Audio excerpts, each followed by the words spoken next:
The apocalypse didn't just ruin the world, it absolutely crushed humanity. Cities completely fell, monsters took over.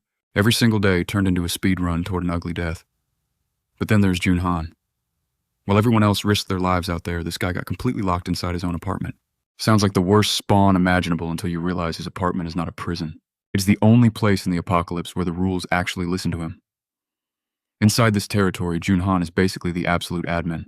He decides who gets in, who stays, who gets quests, and who gets rewarded. Any random thing entering without permission, he just deletes it like it never existed.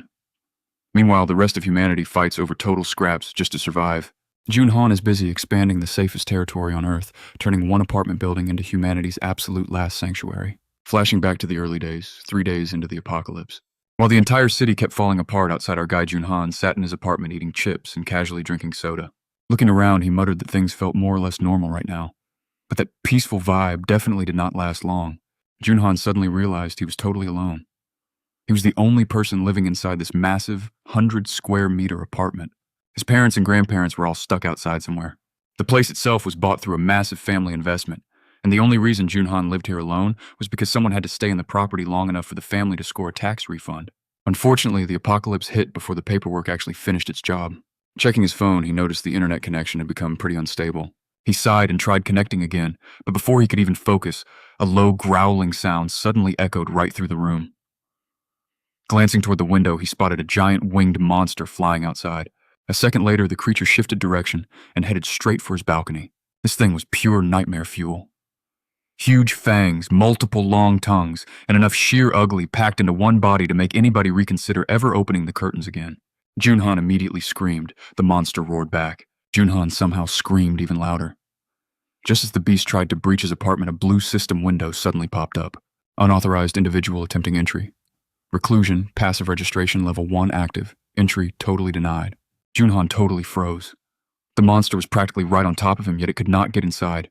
Clutching his chest, he finally realized what just saved his life here. It was not sheer luck. It was his own awakened ability. Unfortunately, that realization came with a brand new problem. He bolted straight toward the front door and tried to leave. Nothing happened. He tried again. Still absolutely nothing. 3 days into the apocalypse, Jun Han discovered the very same ability protecting him was actually trapping him. He was literally locked inside his own apartment. As evening finally arrived, he sat on the floor in total silence, while the system repeatedly warned that a recluse could never leave home. Jun Han cursed under his breath, rubbing his forehead. Right now, there was absolutely nothing he could do about it, and here comes the next massive problem: food. The refrigerator had already been completely without power since yesterday. Most of his prepared meals would not last much longer, and after checking his remaining stock, the situation looked pretty grim. A few instant noodle packs were hardly a long-term survival strategy. But then a very strange notification appeared. The system suddenly informed him that he successfully killed a level 23 Khan, granting an enormous amount of experience. His skill level spiked instantly. Jun Han just stared blankly at the screen.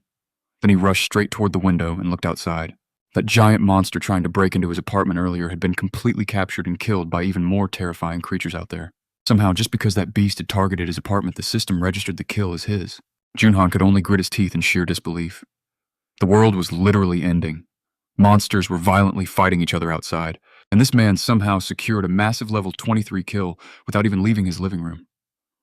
Then another prompt appeared. He acquired a brand new skill. A nearby reward perfectly satisfied the required conditions. Reward calculation currently in progress. A moment later, Jun Han's eyes widened when an even louder chaotic commotion erupted outside. The beasts beneath his window suddenly started roaring, desperately scrambling over the Calicon's corpse like crazy shoppers spotting a Black Friday sale. Jun Han had absolutely no clue what was going on. Before he could figure it out, the system announced the calculation was complete, and over 200,000 credits got deposited right into his recluse wallet. Jun Han just stared blankly at the screen. At this point, the system casually threw around massive numbers while he still tried to process the fact that he somehow killed a level 23 monster without stepping outside his door. And then, a bright beam of light suddenly appeared from the ceiling behind him. Jun Han jumped and spun around only to freeze again when he noticed something completely unbelievable. Electricity was finally back. The system chimes and seclusion hits level 3, unlocking the passive convenience storage tier 1. Just to keep this shut-in happy, half the apartment's basic functions are restored. Plus his system wallet just maxed out its current capacity limit. Genuine hope actually hits Jun Han's face for the first time since monsters ruined the world. He immediately sprints over and yanks the fridge wide open. He rushes to test the water, then the stove, then literally everything else in sight. A few moments later, he's practically sprinting around his place celebrating. Working home appliances are suddenly the absolute greatest luxury on the entire planet. While everyone else fights for their lives, get a load of this guy emotionally reconnecting with electricity. Excited, he grabs his phone to check the web. Unstable connection, and that smile instantly vanishes. Jun Han just grabs his head, completely frustrated. Of course, the apocalypse generously returns his power, but completely refuses to provide decent Wi-Fi. Mid-sulk, his attention suddenly drifts toward a random flash drive nearby. Curious, he plugs it straight into the laptop. Old photographs pop up on the screen. Childhood pictures of himself. Shots with his mom, birthdays, family parties. Memories of a much happier life, way before monsters decided to speedrun human civilization. The more he looks, the heavier his heart gets. After a very long silence, Jun Han finally clenches his fists. His family is still out there somewhere. Whatever happens, he has to bring them safely back here. That single thought completely reignites his determination. Then another notification pops right up. Level 1 shop has been added to his recluse skill. Jun Han just blinks. A shop. The interface flashes his wallet balance, asking whether he wants to register his very first item. He quickly realizes this shop directly connects to that recluse wallet. Every single coin he just received can apparently be spent right inside the system. Naturally, his very next idea is incredibly simple. Leave the apartment. He walks toward the door. A harsh reminder drops: a true recluse cannot leave home. Jun Han sighs. Still totally trapped. But at least one thing is perfectly clear now. Slaying monsters actually increases his level, and higher levels unlock new abilities. Eventually, one of those skills might actually let him walk outside. The only problem is one tiny detail. How exactly is he supposed to kill monsters while permanently locked inside an apartment? Then his eyes lock onto some goblins wandering far below his building. Jun Han slowly stops moving. The goblins just keep walking. He keeps staring down. An idea forms. A completely stupid idea, but an idea nonetheless. Minutes later, he grabs a simple water bottle and chucks it straight out the window. Watching it plummet outside his eyes totally light up. Perfect. He cannot leave the apartment, but his stuff absolutely can. He immediately grabs a heavy dumbbell. Meanwhile, several oblivious goblins are just wandering down the street chatting loudly among themselves. They are completely unaware that an unemployed apartment prisoner is currently prepping a long-range assassination attempt from several floors above. Jun Han leans over the balcony, shouting down for them to wait.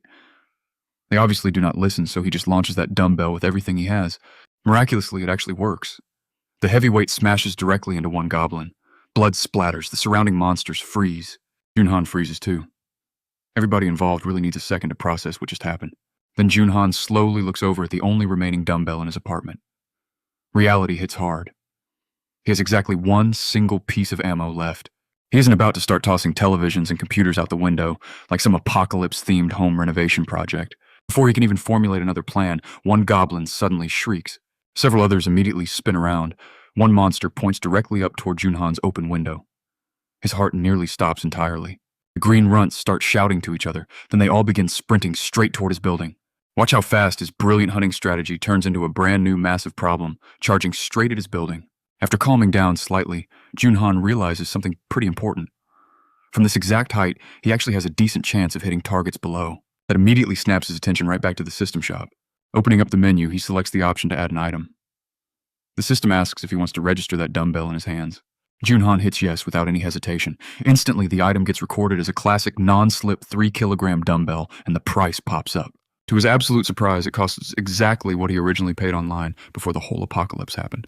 That is exactly when he figures it out. The system is not making up random prices. It uses the real-world original value of the item. His eyes totally light up. If that logic holds true, he can simply buy more dumbbells. A bright flash hits the room and several brand new dumbbells materialize right at his feet. It actually worked. Every goblin out there is about to have a very bad day. His apartment just became a fully licensed dumbbell artillery base. Without wasting a single second, Jun Han grabs the weapons and resumes his bombardment. A solid metal weight crushes a goblin's skull. Blood goes flying everywhere. The system immediately pops up: level 7, goblin eliminated, experience gained, and extra credits deposited straight into his digital wallet. Jun Han almost laughs out loud from the sheer hype. His crazy strategy is absolutely working. Down below, the surviving monsters just stare dumbly at their flattened friend. Then another heavy chunk of metal comes hurtling down from above. Suddenly, the pack realizes these weird flying objects aren't exactly blessings from heaven. They instantly scatter. Jun Han curses in total frustration. Turns out the local goblin population just discovered the revolutionary concept of dodging. Luckily, cold hard cash solves a lot of problems. The system chimes in 3 more sets of weights successfully purchased. A fresh pile of heavy ammo spawns instantly. Jun Han goes right back to raining iron from the sky, turning the block into his personal monster hunting range. Goblins keep dropping while the experience points and store credits pile up fast. Every hit pushes his skill level higher, unlocking another sweet reward. A level 1 warehouse, basically a pocket dimension tied straight to his account. Jun Han pops it open immediately. The second he touches the weights, a prompt asks if he wants to store them. He clicks yes, and they vanish into thin air. Then he hits summon. The gear instantly pops right back into his hands. Jun Han stares at the metal for a second before flashing a grin. Now watch how broken this gets. He can stash and pull items whenever he wants, leading to one seriously dangerous realization. His ammo problem is officially gone forever. Bright blue light starts flashing across the entire apartment. Jun Han just keeps ripping the warehouse open, pulling out fresh dumbbells one after another. They fly off the balcony like guided missiles, fueled entirely by pure stubbornness and terrible life choices. Goblins scream, run, and get crushed. The system keeps throwing levels, cash, and experience at him. With his pockets getting heavier, he starts upgrading the actual shop inventory. Even more items unlock. Rice eggs, bottled water, olive oil, butter, instant noodles. Pretty much every daily survival supply gets dumped into the digital store. The item list keeps expanding while his bank balance easily climbs into the millions. For the first time since the world ended, Jun Han actually has a secure food source. But eventually, the crazy hunting streak slows down.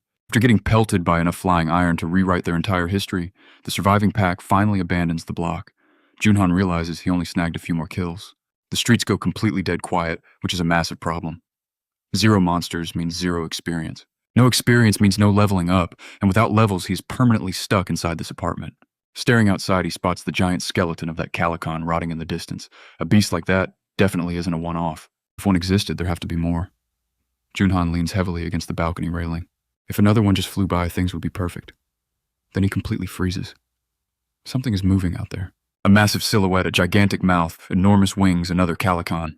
Jun Han stares for a second before muttering under his breath. Apparently, the universe heard his wish and chose absolute violence. The giant monster closes in on his area, looking exactly as horrifying as the first one. But this time around, Jun Han already has a plan ready. He sprints inside, grabs a portable folding ladder, ties a mirror to it with rope, and carefully shoves it out the balcony.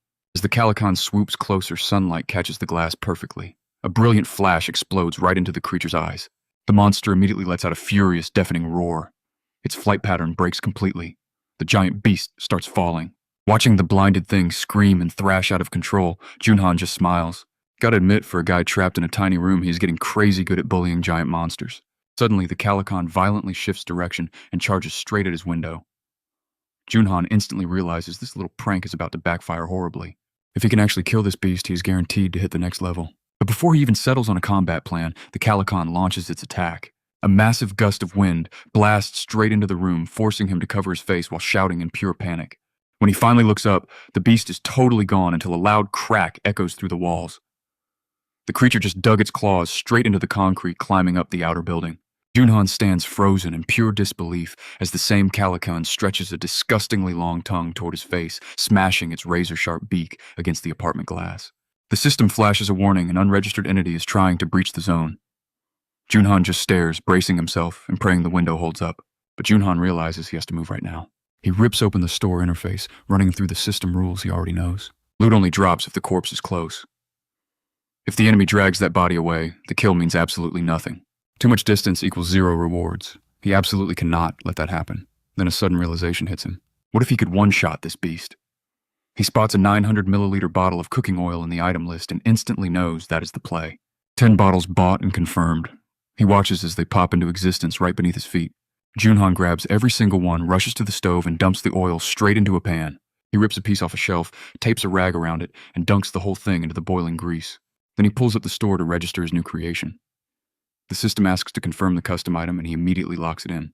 With the boiling oil added to his arsenal, he grabs a lighter and sparks the soaked rag into a massive flame. The makeshift torch blazes right there in his living room. Jun Han steps to the window, fully prepared to incinerate this monster. Pausing for a second, he shouts out the command to summon the oil. Right on cue, a system window opens above the Calicanian and dumps scalding hot oil straight down. The beast roars in pure agony as Jun Han tosses the fire, igniting it all. Jun Han just grins. He watches the massive creature burn alive and finally collapse. It hits the concrete below, screaming for a few more seconds before going completely silent. Notification chimes in: level 27 Calicanon eliminated. He scores a massive chunk of experience and a serious skill level boost. Plus a brand new skill drops. The payout finishes and it deposits 9,347,487 into his recluse wallet. Jun Han stares at the balance in total shock. Did he seriously just make 9 million off one kill? But before he can even finish processing it, another alert pops up, conditions met. His house territory is officially expanding. Jun Han yells out as the floor violently shakes right beneath his feet. It feels like a massive earthquake trapped inside his living room. He has absolutely no clue what's going on. Then he looks around and freezes. The apartment is totally different. This new feature just dragged other people in. He chokes on a cough, completely stunned to see strangers standing right in his home. An entire family of four is just sitting around their table, totally busy playing a board game. Jun Han clutches his head. This makes absolutely no sense, but the interface is already scanning them. Jo Hai-jin, a 40-year-old husband, his wife Hee-won, and their two little girls, Ni-han and Zo, ages 6 and 3. The screen confirms it found beings meeting the baseline requirements. They can now officially become his citizens. It literally asks if he wants to grant them citizenship. Jun Han rushes the window, demanding to know what happens if he refuses. It spells out the rule brutally. Anyone denied citizenship gets immediately expelled from the territory. Jun Han stops dead. He doesn't need the system to explain the rest of that sentence. Tossing a family of four into a monster-infested apocalypse, that is basically a guaranteed death sentence. Without hesitating for another second, he grants citizenship to every single one of them. The registration locks in, and Jun Han finally lets out a heavy breath. At least they are not getting booted from the city's safest building over some menu click. Now watch this. He checks out the brand new citizenship skills he just unlocked. First up is Seclusion Absolute Sight Level 1. Literally nothing inside this house can hide from him anymore. Second is Residence Permit Level 1. Nobody steps foot inside without his direct permission. Jun Han instantly gets the point. His apartment isn't just a basic shelter anymore, it is actual territory. Then he spots one more detail.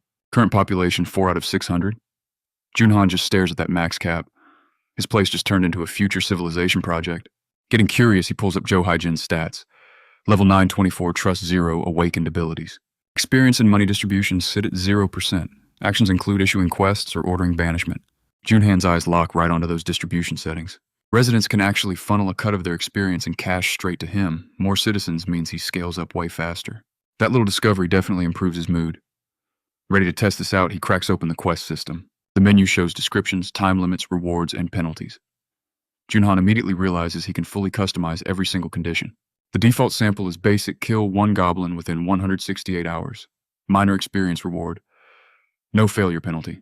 He checks the penalty section. Failure means death. Jun Han instantly goes completely silent. The system just waits for his confirmation while he stares at that screen. A second later, he cancels the quest entirely.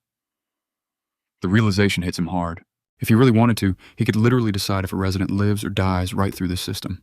Just think about how terrifying that actually is. Trying to clear his head, he activates Absolute Sight. Instantly, those concrete walls become completely meaningless. He can see straight through the entire building and looking directly into the apartment of the family he just accepted as his citizens. Inside that room, things are far from peaceful. Hee-won nervously asks her husband what they should do now. Chai-jin really struggles to answer her. Finally, he admits he needs to find water. He wants her staying behind with the kids while he searches. His wife immediately objects it is just too dangerous. Chai-jin knows the fear is obvious on his face, but he explains they have absolutely no choice. If they stay here without supplies, things will only get worse. He plans to hit a nearby grocery store and see if anything is left. Before they can even continue arguing, little Ni-han quietly says that she is thirsty. The room instantly feels heavier. Her younger sister just sits nearby without saying a single word. Hee-won calls out to her daughter while Chai-jin forces himself to stay perfectly calm. He turns and asks his wife if she believes in him. He promises he will come back with something and tells them to wait. Even through Absolute Sight, Jun Han can see the deep fear behind those words. The man isn't confident, he is completely desperate. Jun Han closes the skill window. Things outside are worse than he originally thought. Wanting to help, he turns his attention back to the system. Opening the menu, he carefully reviews everything unlocked so far. Recluse Shop Level 1 lets him buy registered items at their original prices. Convenience Preservation fully restores parts of the house's functions. The warehouse gives him storage space inside an alternate dimension. Then he notices something important. He can spend points upgrading them. Without wasting time, Jun Han invests points directly into the shop. The system immediately upgrades Recluse Shop to Level 2. More item slots become available and a 10% discount gets applied to his purchases. Seeing how useful that is, he invests again. Recluse Shop Level 3, 40 slots. Item return function unlocked. Now he can return old items and get fresh replacements directly through the system. Jun Han just cannot hide his grin. I mean, the literal apocalypse is happening outside, and this guy is in here unlocking customer service features. Opening the shop back up, he starts purchasing some additional supplies. Drinking water, fresh tangerines, anything that could help. Then he turns his attention toward convenience preservation. If he can restore the electricity and water for those neighboring apartments, everything changes. The system asks one final time if he truly wants to upgrade recluse amenities. Jun Han answers yes without hesitation, because if he can restore utilities for his new citizens, then for the first time since this apocalypse began, that family might actually have a chance. The system states recluse amenities hit level 2, and he can now register vassals. Jun Han blinks, asking what that even means. Soon after, Chai Jin gets ready to head out, turning back to look at his family. Hee-won hugs the girls tightly while Chai Jin tells her he will absolutely come back and she needs to protect this house until then. Ni-han looks up at him quietly, asking if he's really going outside. He answers yes, says he's going to find food and water, and tells them to listen to their mother until he gets back. One of the girls suddenly starts crying and screaming, terrified because of the monsters outside. She's completely terrified for her father. A memory flashes through her mind, her and Zoe playing in the sand at the playground not long ago. Then goblin screams fill the air as monsters appear right in front of them, leaving the family frozen in fear before finally running back home. Chai Jin grabs his daughters and Hee-won to shield them, but the girls keep crying loudly. Hee-won tells them to stop crying, promising that everything will be fine. Yet Chai Jin looks down, realizing this might be the last time he ever sees them. It nearly breaks him. Walking toward the door, he hears strange sounds outside. The whole family tenses up when their door starts making those weird noises again, and a voice calls out asking them to open up. Chai Jin clenches his teeth, asking if it is human. But the thought hits immediately: if it is a monster, opening that door is suicide. So he just keeps asking if anyone is really out there. He stands still by the door while the entire room falls dead silent. For a second he wonders if they left. He really hopes so. Then the door suddenly swings wide open. A bright flash of light hits the room, making him yank his family into a tight, protective hug. Hee-won and the girls scream in pure terror. Cho Hai-jin wraps his arms around them, begging the monster to spare his family. But the figure entering the room is no monster. Jun Han steps inside and immediately apologizes for the scare. Cho Hai-jin just stares at him in complete confusion. He introduces himself as Kim Jun Han, their neighbor, holding up some water and tangerines. He suggests they sit down and talk after everyone gets something to eat and drink. Cho Hai-jin's expression shifts first, a tiny spark of hope, finally returning to his eyes. Hee-won and the girls watch him, with a tense mix of fear and surprise. Cho Hai-jin quickly realizes he has zero reason to refuse real help, so he manages a tired smile and lets him in. The hungry girls are already waiting for the food. Jun Han worries he terrified them too much. Glancing around, he notices the pitch-black room. Those special blackout curtains are actually a brilliant survival move. They definitely help the family hide from the monsters outside. Now he just needs to figure out how to get the lights working again. He stares at the bulb and silently commands the system to turn it on. A second later, the power comes roaring back. Cho Hai-jin instantly asks how he did that. Cho Hai-jin demands to know how that happened. Jun Han calmly replies that his first priority is giving the thirsty kids some water, which they quickly gulp down. When Yao suddenly starts coughing, Hee-won panics, asking if she's okay. Jun Han stares at them in absolute disbelief, then asks again if they like tangerines. The girls look completely confused, so he gently asks if they can hold the fruit in their hands. Yao quietly thanks him for the fruit, and Hee-won politely asks him to peel it. He peels the tangerine and starts feeding the kids. The little girl's face immediately lights up with pure delight. She's unbelievably happy just to have something real to eat. Hee-won asks if it tastes good, and the little girl eagerly nods yes. Then Ni-han asks for a tangerine too, and after eating a single slice, she looks just as thrilled. The system window suddenly pops up. All the neighbors trust him more now.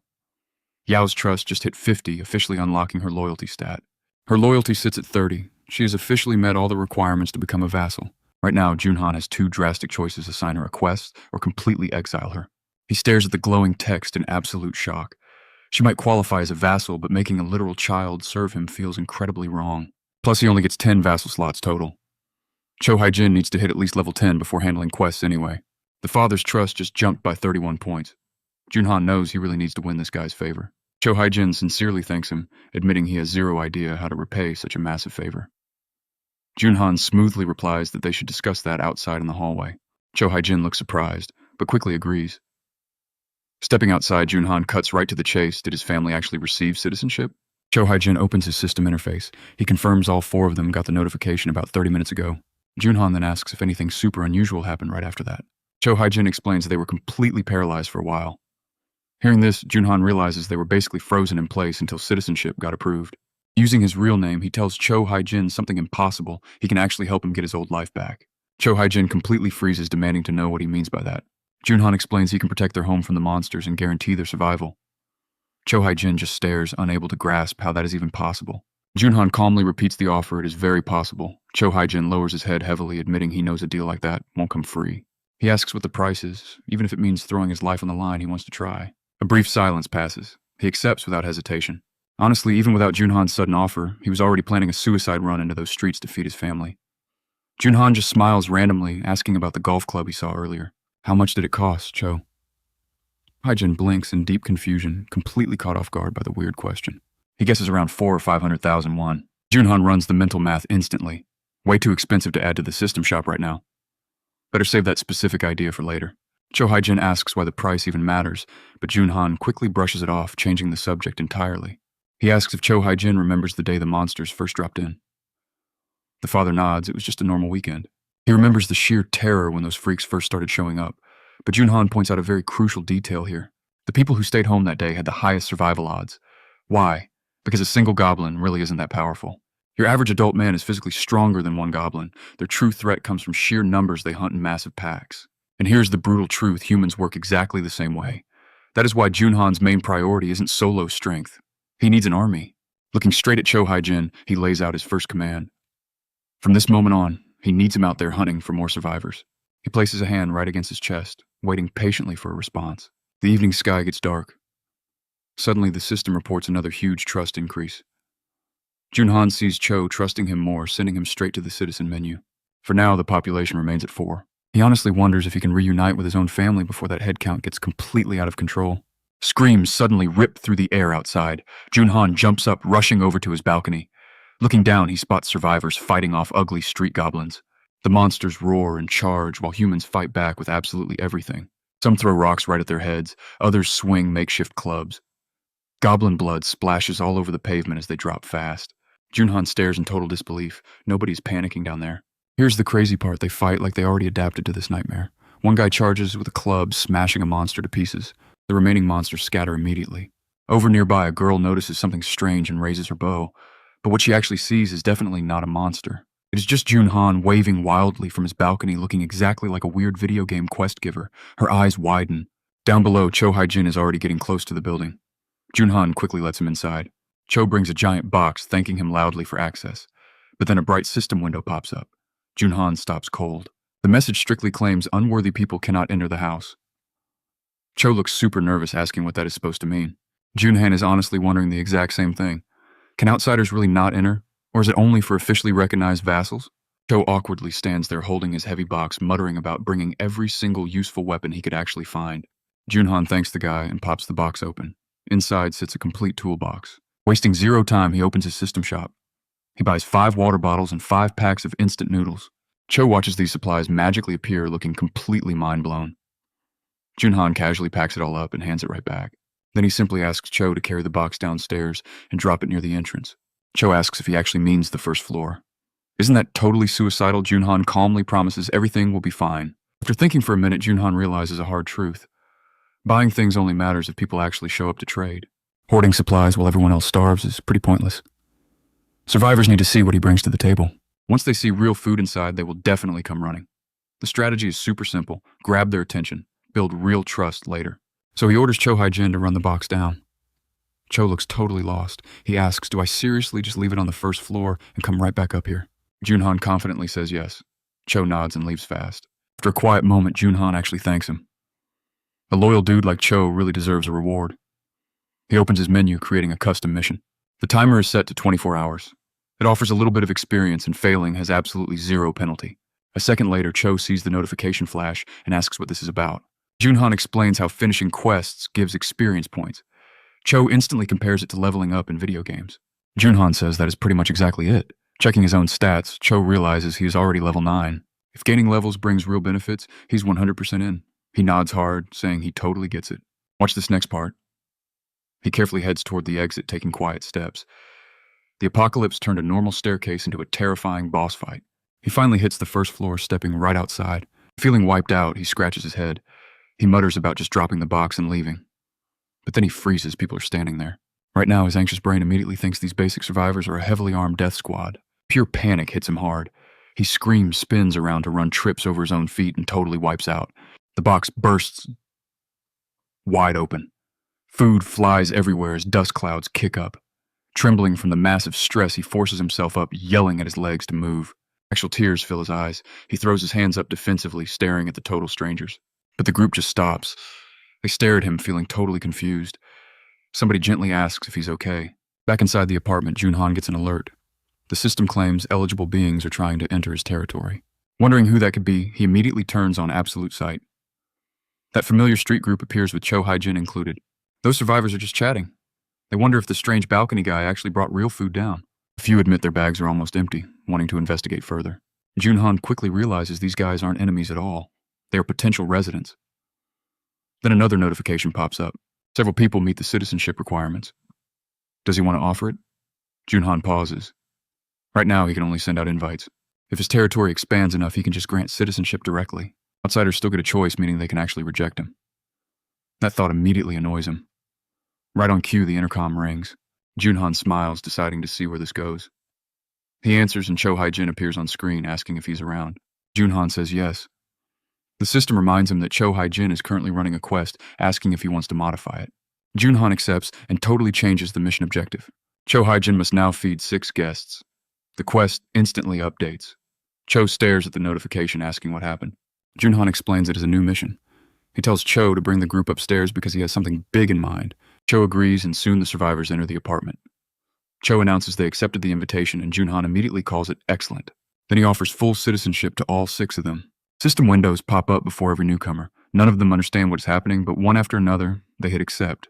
30th floor access is granted. The population jumps from 4 to 10. Immediately, the system announces a brand new bonus. Jun Han will now get an extra 10% of the experience and money earned by his residents. His eyes practically light up. Every monster they kill now helps him grow stronger. It is basically passive income apocalypse edition. Looking over the new residents, he checks out their current levels and nearly chokes. One of them is already level 23. That guy is around the exact same level as the Calican Jun Han had just celebrated killing earlier. For the first time since the apocalypse began, Jun Han is not just surviving alone in an apartment anymore. One newcomer has Dong Yun's trait, and Jun Han instantly realizes what that means. The guy is basically a superhuman. In baseball, the right pitcher can already turn a ball into a deadly weapon. Triple that power, and suddenly goblins are getting hit with express delivery from hell. As for trust, that raises over time. Right now, Jun Han looks at the bigger picture. He quickly sets the experience and money distribution to 70%. The system confirms the changes, and Jun Han nearly grins from ear to ear. At this point, all he has to do is hand out hunting quests, while everyone else does the actual fighting. Get this experience and money keep flowing back automatically. It is basically an idle farming game, except the NPCs are real people fighting monsters. Of course, he still intends to learn more about them later. These people might actually be the key to finding his family. Then a notification pops up. One resident's trust just increased. Jun Han blinks. Another trust increase appears. Then another. Suddenly, all 6 residents are gaining trust points, and he has absolutely no idea what he did. Meanwhile, Cho Hai-jin leads the newcomers inside. They thank him repeatedly. Hee-won looks nervous, asking what exactly is happening. Cho says he will explain later politely, asking if she can warm up food. She looks completely surprised, asking if he means right now. If so, she actually needs to cook. Cho tells her he needs her help. This is all part of Jun Han's master plan. Thinking for a moment, she agrees, asking everyone to wait. The newcomers immediately thank her. While she prepares the food, one guy quietly asks Cho Hai-jin what kind of person Jun Han really is. Cho admits he honestly does not know. The man looks shocked. Cho explains that aside from being neighbors, he knows almost nothing about the guy. That makes Jun Han seem even more mysterious. The guy thinks about everything he has seen so far. Electricity, food, water. Absolute safety. Right in the middle of the apocalypse, this guy casually hands out things people would literally kill for. To them, Jun Han is not just another random survivor. He's operating on an entirely different level. Cho mentions the food will take some time, asking if anyone wants a shower. The girls completely freeze. One of them actually asks if they can really wash up. Finding hot water feels way more unbelievable than the actual monsters roaming outside. Cho smiles, explaining that electricity means most of the building's amenities are perfectly working. They have hot water, both bathrooms are available, they can even shower at the exact same time if they want. The girls look totally stunned and immediately thank him. Meanwhile, the men start discussing Jun Han among themselves. One asks if they are completely sure the guy is a superhuman, another replies that he has to be. His ability is way beyond anything they have seen. One guy pats another on the shoulder, telling him not to get discouraged. They just need to make a solid impression on Jun Han. The other guy shoots him a look. Are you completely serious? Impress him. The friend instantly warns him to drop the act and stay quiet. He chuckles and backs down. Then he reminds the whole group that their actual mission here is securing food. You do not pick fights with the guy keeping the lights on. They all quickly agree. Nearby Bong Ho stands in total silence. A friend walks up to him, rests a heavy hand on his shoulder, and apologizes. Bong Ho looks totally confused, saying he did absolutely nothing wrong. But his buddy takes the blame anyway, swearing that if he had never thrown that housewarming party, none of this would have happened. He shakes his head. It's definitely not his fault. Showing up was his own choice. Now they just need to grab some supplies here and make a run for his grandmother's place together. He appreciates the backup, but that deep sadness never leaves his eyes. Honestly, he knows way too much time has already slipped by. Picturing those streets swarming with monsters, he cannot stop wondering if she is still alive. His friend tells him to hang tough. Her place is not actually that far. If they stick together and fight as a unit, they still have a real shot. Bong-ho gives a slow nod. He gets it.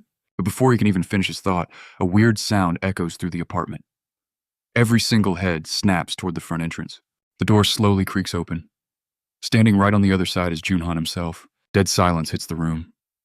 Just imagine it, they're staring at this mysterious neighbor who somehow turned a doomed building into the absolute safest bunker since the world ended. Jun Han finally takes a step inside and casually drops the news he's actually going to help them out. For a second, everyone just stares. To these worn-out survivors, he looks less like a neighbor and way more like a literal savior. They gather around the table in this totally awkward silence, scrambling to process everything that just went down. He-wan apologizes for the super cramped apartment, but the guests quickly brush it off. They basically crashed her place uninvited during a literal apocalypse, so nobody cares. Nobody is complaining about the seating arrangements right now. Soon, Cho Hai-jin walks in carrying a massive tray, happily announcing that dinner is ready. Bowl after bowl of steaming rice hits the table while Hwan shyly admits she hopes they like her home cooking. The second they see the food, everybody freezes. This table looks like an absolute feast compared to the scraps they have been surviving on. One girl just blurts it out. This looks completely amazing. Hwan smiles, explaining that every single ingredient came straight from Jun Han. She just cooked it. And right on cue, her system trust level bumps up to 50. Jun Han notices it instantly. Somehow Hwan reached a higher trust level than her own husband. Meanwhile, the chatter dies. Everyone digs in. Hunger is winning every single argument tonight. One girl specifically praises the egg roll, saying it is incredible. It completely reminds her of sweet rolls from fancy Japanese restaurants. Hwan smiles warmly and tells everyone to eat up. Then little Nihon wanders over loudly, declaring that she wants some egg roll too. Laughing, she promises to whip up a fresh batch right after the guests finish. A second later, another girl invites the kid to share her portion. Nihon happily runs over to join her. Hwan looks embarrassed that her daughter is raiding someone else's plate, but nobody cares. In fact, Jun Han tells both her and Cho Hai-jin to sit down and eat. There's clearly more than enough food to go around. The couple hesitates briefly before giving in. As they all share this meal, Jun Han quietly realizes something huge. He has not enjoyed eating this much in a really long time. The flavors instantly remind him of the homemade meals his mother used to pack away in little containers. Thinking about those days just makes him hope his family is still safe out there. Eventually, the feast wraps up. Nihon yawns, announcing she is sleepy. Hwan scoops up baby Zio, declaring it is bedtime. The kids head out with her, leaving the adults behind. Once the room quiets down, Jun Han turns straight to Bong-ho. He asks the obvious question, why not just walk to the grandmother's house if it is really that close? That answer comes immediately. Goblins, and lots of them. The survivors explain that the complex underground parking lot has essentially morphed into a massive goblin stronghold. With so many monsters swarming down there, they estimate the numbers easily hit the thousands. Hearing those terrifying numbers, Jun Han instantly pieces something crucial together. His safe territory only covers his 30 floors. That underground parking lot has absolutely zero protection. The goblins marched right in through the basement and claimed it as their new headquarters. The survivors point out that every building entrance connects straight through that exact underground zone. They knew it was there, but nobody dared get close. Jun Han quickly points out that there are side entrances available too. The group nods, admitting that was their original plan. But unfortunately, they are dealing with a much bigger problem. Something way more dangerous than the goblins is guarding the area. Jun Han immediately asks what kind of monster. One of the shaken survivors explains that the thing looked like a massive bear. A memory flashes through the guy's mind, and he only survived because a pack of goblins distracted the massive creature just long enough for an escape. It was pitch black down there, so nobody got a clear look at it. Jun Han goes quiet, thinking the whole situation over. Hiding from these beasts forever is impossible. Eventually, they are going to run out of luck completely. Jun Han asks what their biggest limitation is right now. The answer is incredibly simple weapons. They are currently working with one bow and some tennis balls. Even those pathetic supplies are running completely dry. Hearing this, Jun Han confidently announces he can fix their problem. He demands to see every single item they own. The survivors hand over their gear. A system prompt instantly asks if he wants to add the items, and Jun Han hits yes. The notification explains that registering a high-quality classic bow costs 1.5 million Siku-won. He accepts it without a second thought. Then he turns back to the group, casually asking if they actually know how to shoot. Total silence fills the room. People just exchange awkward glances, a quiet reaction that answers the question better than words ever could. Jun Han just nods and instantly buys 5 complete sets of bows and arrows. Lack of skill really does not matter right now. They can learn. From this moment forward, those deadly weapons belong to them. The exact second he hands out the gear, the system reports a massive spike in everyone's trust. For Bongho, this means way more than abstract stats. If they actually team up, he has a real shot at finding his missing grandmother. His loyalty absolutely skyrockets. Another guy chimes in, pointing out how their hunting speed is about to increase dramatically. If Jun Han can just keep supplying fresh gear, they will not have to risk dying just to retrieve spent arrows anymore. Jun Han nods, but gives them one serious reminder first. Their absolute first priority is thinning out the goblin population inside this building. The group completely agrees, asking when the hunt actually starts. Jun Han answers without hesitation, tomorrow. The entire room instantly fills with shocked faces. He simply repeats the word tomorrow. Starting sooner is infinitely better. Hearing that calm confidence, the rest of the crew slowly nod along. Then Jun Han firmly states they're absolutely going to rescue Bongho's grandmother. Bongho practically freezes. His jaw drops open for a second before pure excitement completely takes over. A friend asks how they are even supposed to pull off a rescue mission. Jun Han calmly replies they have a solid strategy, making the guys exchange nervous looks. It sounds entirely crazy, yet this is the exact same guy providing electricity, food, and water. He runs a functioning store during an apocalypse, so maybe his brand of crazy actually works. Check this out. The system suddenly reports a task completed and 30,000 won spent. Jun Han realizes something important right away. Upgrading citizens requires serious cash. There's no urgent need to invest further today, so he just leaves that alone. But then another notification pops up. A citizen just hit 50 trust points, completely unlocking loyalty. The hidden conditions to become a vassal are met. He taps the option, instantly registering his very first loyal vassal. Chu freezes loudly, asking what that sudden flash was. The system formally announces the successful registration. Jun Han can now summon this vassal right into his territory with a brief 2-hour cooldown. The glowing interface displays all the new details. Loyalty, 62, level 20, and an awakened gorilla strength ability. It grants raw physical power rivaling an actual silverback. Monster kill experience and money gains are heavily doubled, plus the absolute sight skill now works within 5 meters of his house. Jun Han stares blankly at the screen. Another prompt appears asking if he wants to drop 1 million won to level up a citizen. 1 million won. That insane number makes him pause. Before he can overthink it, someone asks Chu how he feels. Chu immediately responds he feels absolutely overflowing with boundless energy right now. He asks if Jun Han did something to him, and the boss confirms it. Chu laughs, claiming he suddenly feels 10 years younger. A faint magical glow actively surrounds his body, making the crazy transformation totally impossible to miss. Jun Han smiles, announcing Chu is joining the operation tomorrow. He hands him a weapon, explaining how registered citizens score a 10% experience bonus. That stacks with the doubled effects from his new vassal status. Chu needs to slaughter as many monsters as possible. The guy swallows nervously, but agrees. Jun Han simply tells them he believes in their strength. When the next morning finally arrives, the armed group heads down toward the lower floors. One guy turns to Dongjun, asking if they actually have to check the first floor. The windows down there are already blown out, and nobody even knows how bad the damage is. Dongjun shoots him a look. They have to sweep it anyway. Did they forget Jun Han's orders? They're not just out here hunting goblins today. They're a full-blown rescue team. This is the very first zone assigned by their overlord. Any survivor left inside gets escorted straight to the 30th floor. The mission is dead simple. Wipe out every goblin in sight and bring back at least one person alive. A guy named Dooku grips his baseball bat, throwing back a mocking reply. Dongjun completely ignores the attitude, declaring they start at apartment 101. Since these monsters could be lurking anywhere, every single person needs to stay sharp. The deeper they push into the building, the worse it gets. Blood smears across apartment signs and the hallways are totally wrecked. The heavy atmosphere alone is enough to suffocate them. Then the entire group freezes. A rotting stench hits them first, followed by a terrible screech echoing nearby. Stepping inside a room, they instantly find the source. Corpses. The whole place is just packed with bloody bodies. Exchanging grim looks, the team realizes there's nothing left to save here. Dooku tightens his grip on the bat, staring blankly at the shattered glass everywhere. Dongjun curses under his breath. Nobody on the first floor ever stood a chance. Quickly pushing up to the second floor, they find the exact same nightmare. More bodies, more blood, heavy silence. Nobody made it out alive here either. Right then, the group stops expecting any miracles. Still, they push on. Hitting the third floor, they cautiously creep down the corridor, fully bracing themselves for another bloodbath waiting around the next corner. Dongjun starts pounding on the apartment doors right away, calling out to see if anyone is still breathing. The rest of the crew spreads out, checking door after door, sweeping every single corner of the floor.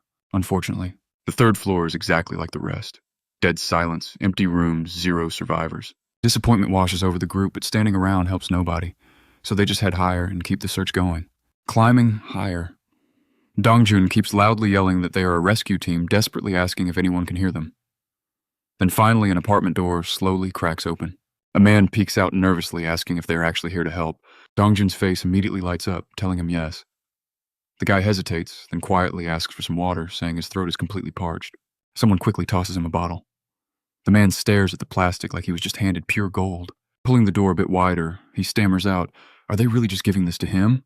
Dongjun explains they actually live in this building too, but they came down specifically to rescue people. They secured a safe zone upstairs and want him to tag along. Instant hope flashes in the man's eyes. Now watch this reaction. Out of nowhere, the guy randomly slams the door in their faces. The team just blinks until seconds later it swings open again. This time the guy steps out leaning on a crutch with a young boy and girl trailing closely behind him. He introduces himself as Youngsu, admitting he's still pretty suspicious of them. Reaching out a hand, Dongjun gladly shakes it with a smile. Right after Dongjun tells Jihon and Hin to escort the family up to the 30th floor before coming back. The girls agree, but Jungsu looks completely lost. Wait, the 30th floor. They're not running outside. His son immediately perks up, guessing a rescue chopper landed. Jihon quickly shuts that down. No helicopter today, but they do have hot food, working electricity, and actual hot showers waiting upstairs. The little girl gasps, asking if she's serious. Jihon promises her it is absolutely true.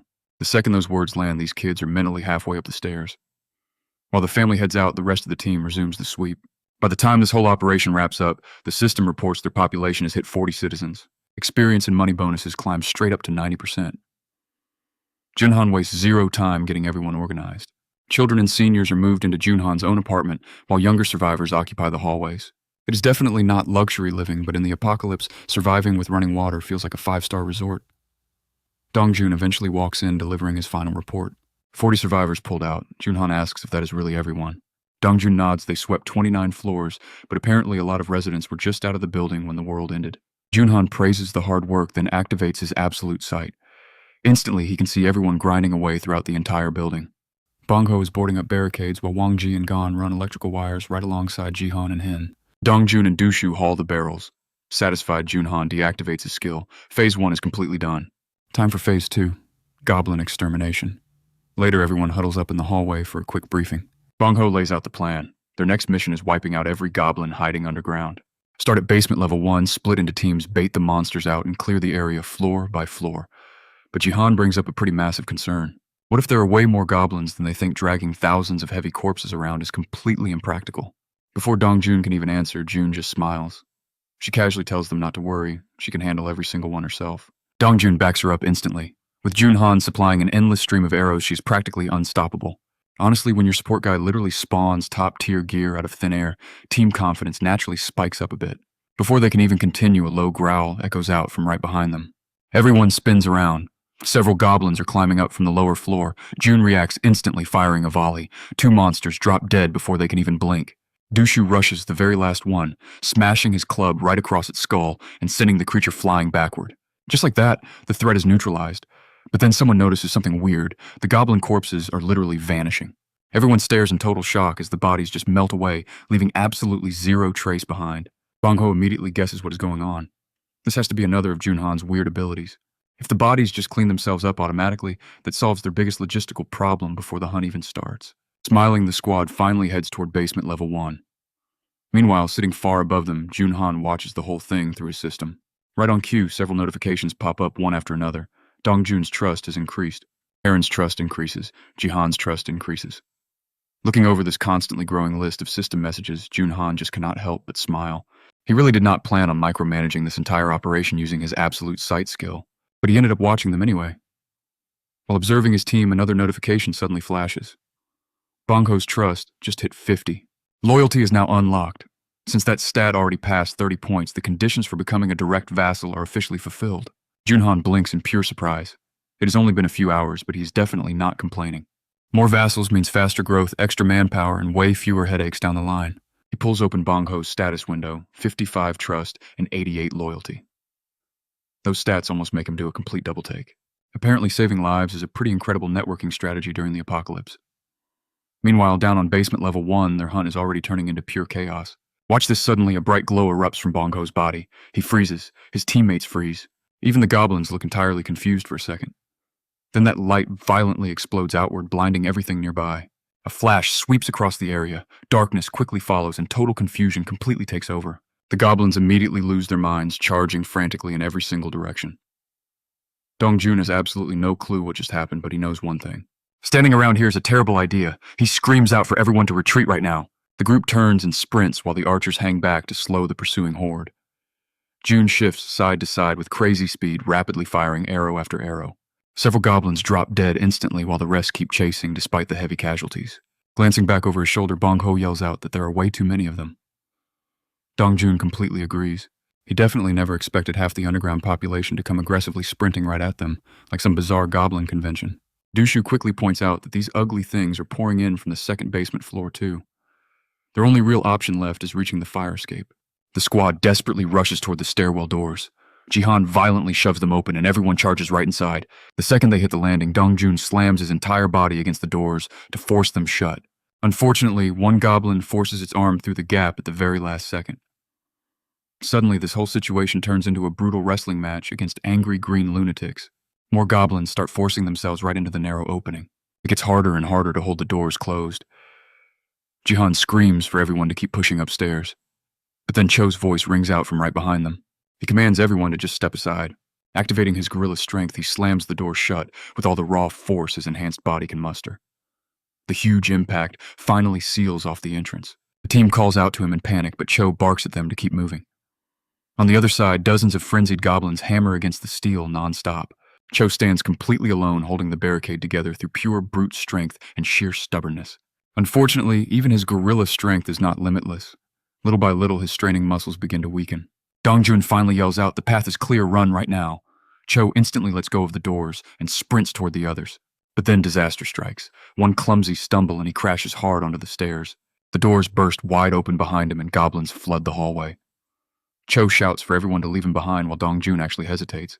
Dooku does not. Without thinking twice, he charges straight back into danger. Swinging his club, Dooku smashes a goblin away and reaches out to pull Cho up, but the monsters are already swarming them, grabbing Cho by the legs and violently dragging him down. Then suddenly a weird fog appears right before Dooku's eyes. He stares in total confusion. Cho is just gone, completely vanished. The goblins immediately switch their targets and lunge straight toward Dooku instead. Before they can even reach him, an arrow punches clean through a monster's chest. Dongjun screams for him to run, and Dooku definitely does not need to hear that twice. He bolts up those stairs, while Dongjun and Jihan cover him from behind. At that exact moment outside the building, the massive bear monster is busy enjoying its own personal buffet. Goblin bodies are getting ripped apart one after another, and yet the massive creature still isn't satisfied. Then it picks up sounds echoing from a nearby building. Slowly, it lifts its heavy head and focuses directly on the bright light shining from above. Meanwhile, Cho suddenly finds himself standing safely inside the 30th floor hallway. Jun Han immediately lets out a massive breath of relief that was way too close. Adjusting his glasses, Cho just stares at him in complete utter shock. Jun Han extends a hand, explaining he was watching the whole operation using absolute sight, just in case things went terribly wrong down there. Good thing he unlocked that vassal summon skill at the perfect time. But then Jun Han notices something else. Blood. A whole lot of blood. Cho looks down, only just realizing his leg is badly injured. Apparently in all that insane chaos, he hadn't even felt the wound. Jun Han immediately asks if he's okay, but Cho tries brushing the whole thing off, claiming it is probably just a minor scratch. Jun Han gets an idea right then: medicine. If this apocalypse keeps throwing broken survivors at him, he desperately needs a reliable way to actually patch them back together afterward. He hurries back into his apartment and tells Cho to sit tight for just a second. Cracking open the first aid kit, he remembers his family always keeping extra medicine around for emergencies when he was a kid. He dumps the kit onto the floor and carefully inspects everything inside. The only real problem is system inventory space. 40 slots sounds like plenty until a literal apocalypse starts charging rent. Then a genius idea hits him. Using the system, he just refills the entire first aid kit for 77,000 points. Jun Han stares at the expensive result for a second. Apparently, basic healthcare is still ridiculously expensive even after human civilization has completely collapsed. Returning to Cho, he drops the kit and asks to examine the injury. Cho rolls up his pant leg, still stubbornly insisting he's totally fine. The crazy amount of blood leaking from his leg immediately exposes that statement as absolute nonsense. Jun Han quietly starts disinfecting the nasty wound. The second the cotton touches the open injury, Cho violently hisses through tightly clenched teeth. While treating him, the system quietly reports increases in both trust and loyalty. Once the bandaging is done, Cho thanks him with real sincerity. Jun Han packs the supplies away, hoping the others are surviving down below. Telling Cho to rest up, he steps back to monitor the whole operation through absolute sight. Instantly, the chaotic underground battle comes into view. Jihan fires a heavy arrow that drills clean through a goblin's skull, while Dooku nearly suffers a full-blown heart attack. watching a second arrow fly inches past his own face. Dongjun keeps firing, screaming for Dooku to keep running. Dooku obeys with pretty impressive dedication. Honestly, you have to laugh. He's running so defensively that he seems way more afraid of friendly fire than the actual monsters chasing him down. Up ahead, the survivors have already finished a makeshift barricade. Dooku launches himself right over it just in time. Several goblins follow closely, but Bong Ho immediately steps forward. Gripping his wooden bow like a baseball bat, he violently smashes two goblins backward with a full-force swing. Apparently, that bow has officially entered its melee weapon era. After knocking them away, he casually vaults over the barricade himself and keeps on fighting. Dongjun stares in utter disbelief, while Dooku actually asks when Bong Ho suddenly got this incredibly good. Watching everything unfold from above, Jun Han finally relaxes a bit. Opening Bong Ho's system window, he discovers another huge surprise.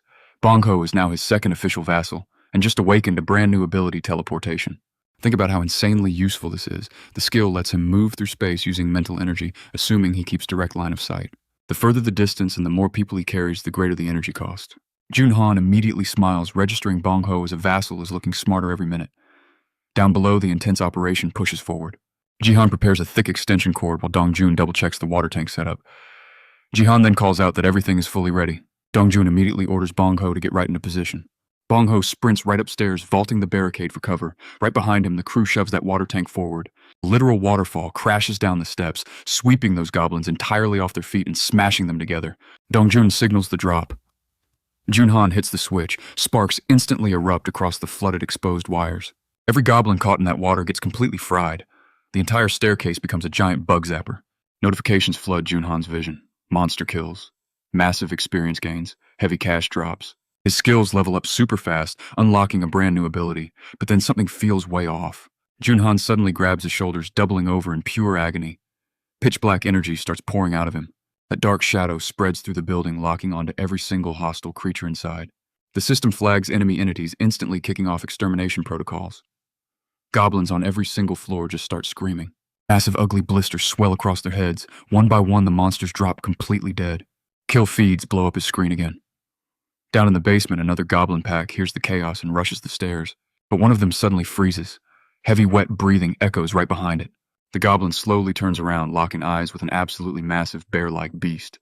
This monster just sinks its teeth right into the goblin's shoulder. The scream echoes, ripping everyone's attention toward the hallway. The bear charges straight through the pack. Huge claws shred bodies. Massive fangs tear into the horde. Goblins go flying everywhere. Two of them leap right onto its back while a whole squad tries surrounding it up front. The bear swings wildly, throwing a few away, but more just keep climbing onto it. Eventually, sheer numbers start overwhelming the beast. Goblins are biting into its flesh from every single angle. It roars, thrashing to shake them loose. Usually an endless swarm like this drags even a monster like this down. But watch this. Jun Han's new ability hits the basement. Instantly, the goblins lose their heads. Dead bodies just peel off the bear. The creature stands there surrounded by fresh corpses, looking around in total confusion. The system suddenly announces that citizenship has been officially granted. The giant bear immediately starts changing. Its massive frame shrinks down, bones twisting unnaturally as the thick fur just recedes.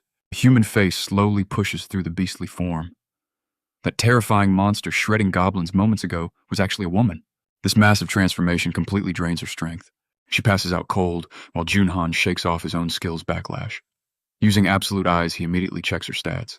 The system identifies her as Oh Yanju, Level 33, Trust 9 Awakened Ability Warbear. Her physical and regenerative powers max out during transformation. Jun Han's eyes widen level 33 with an A rank ability.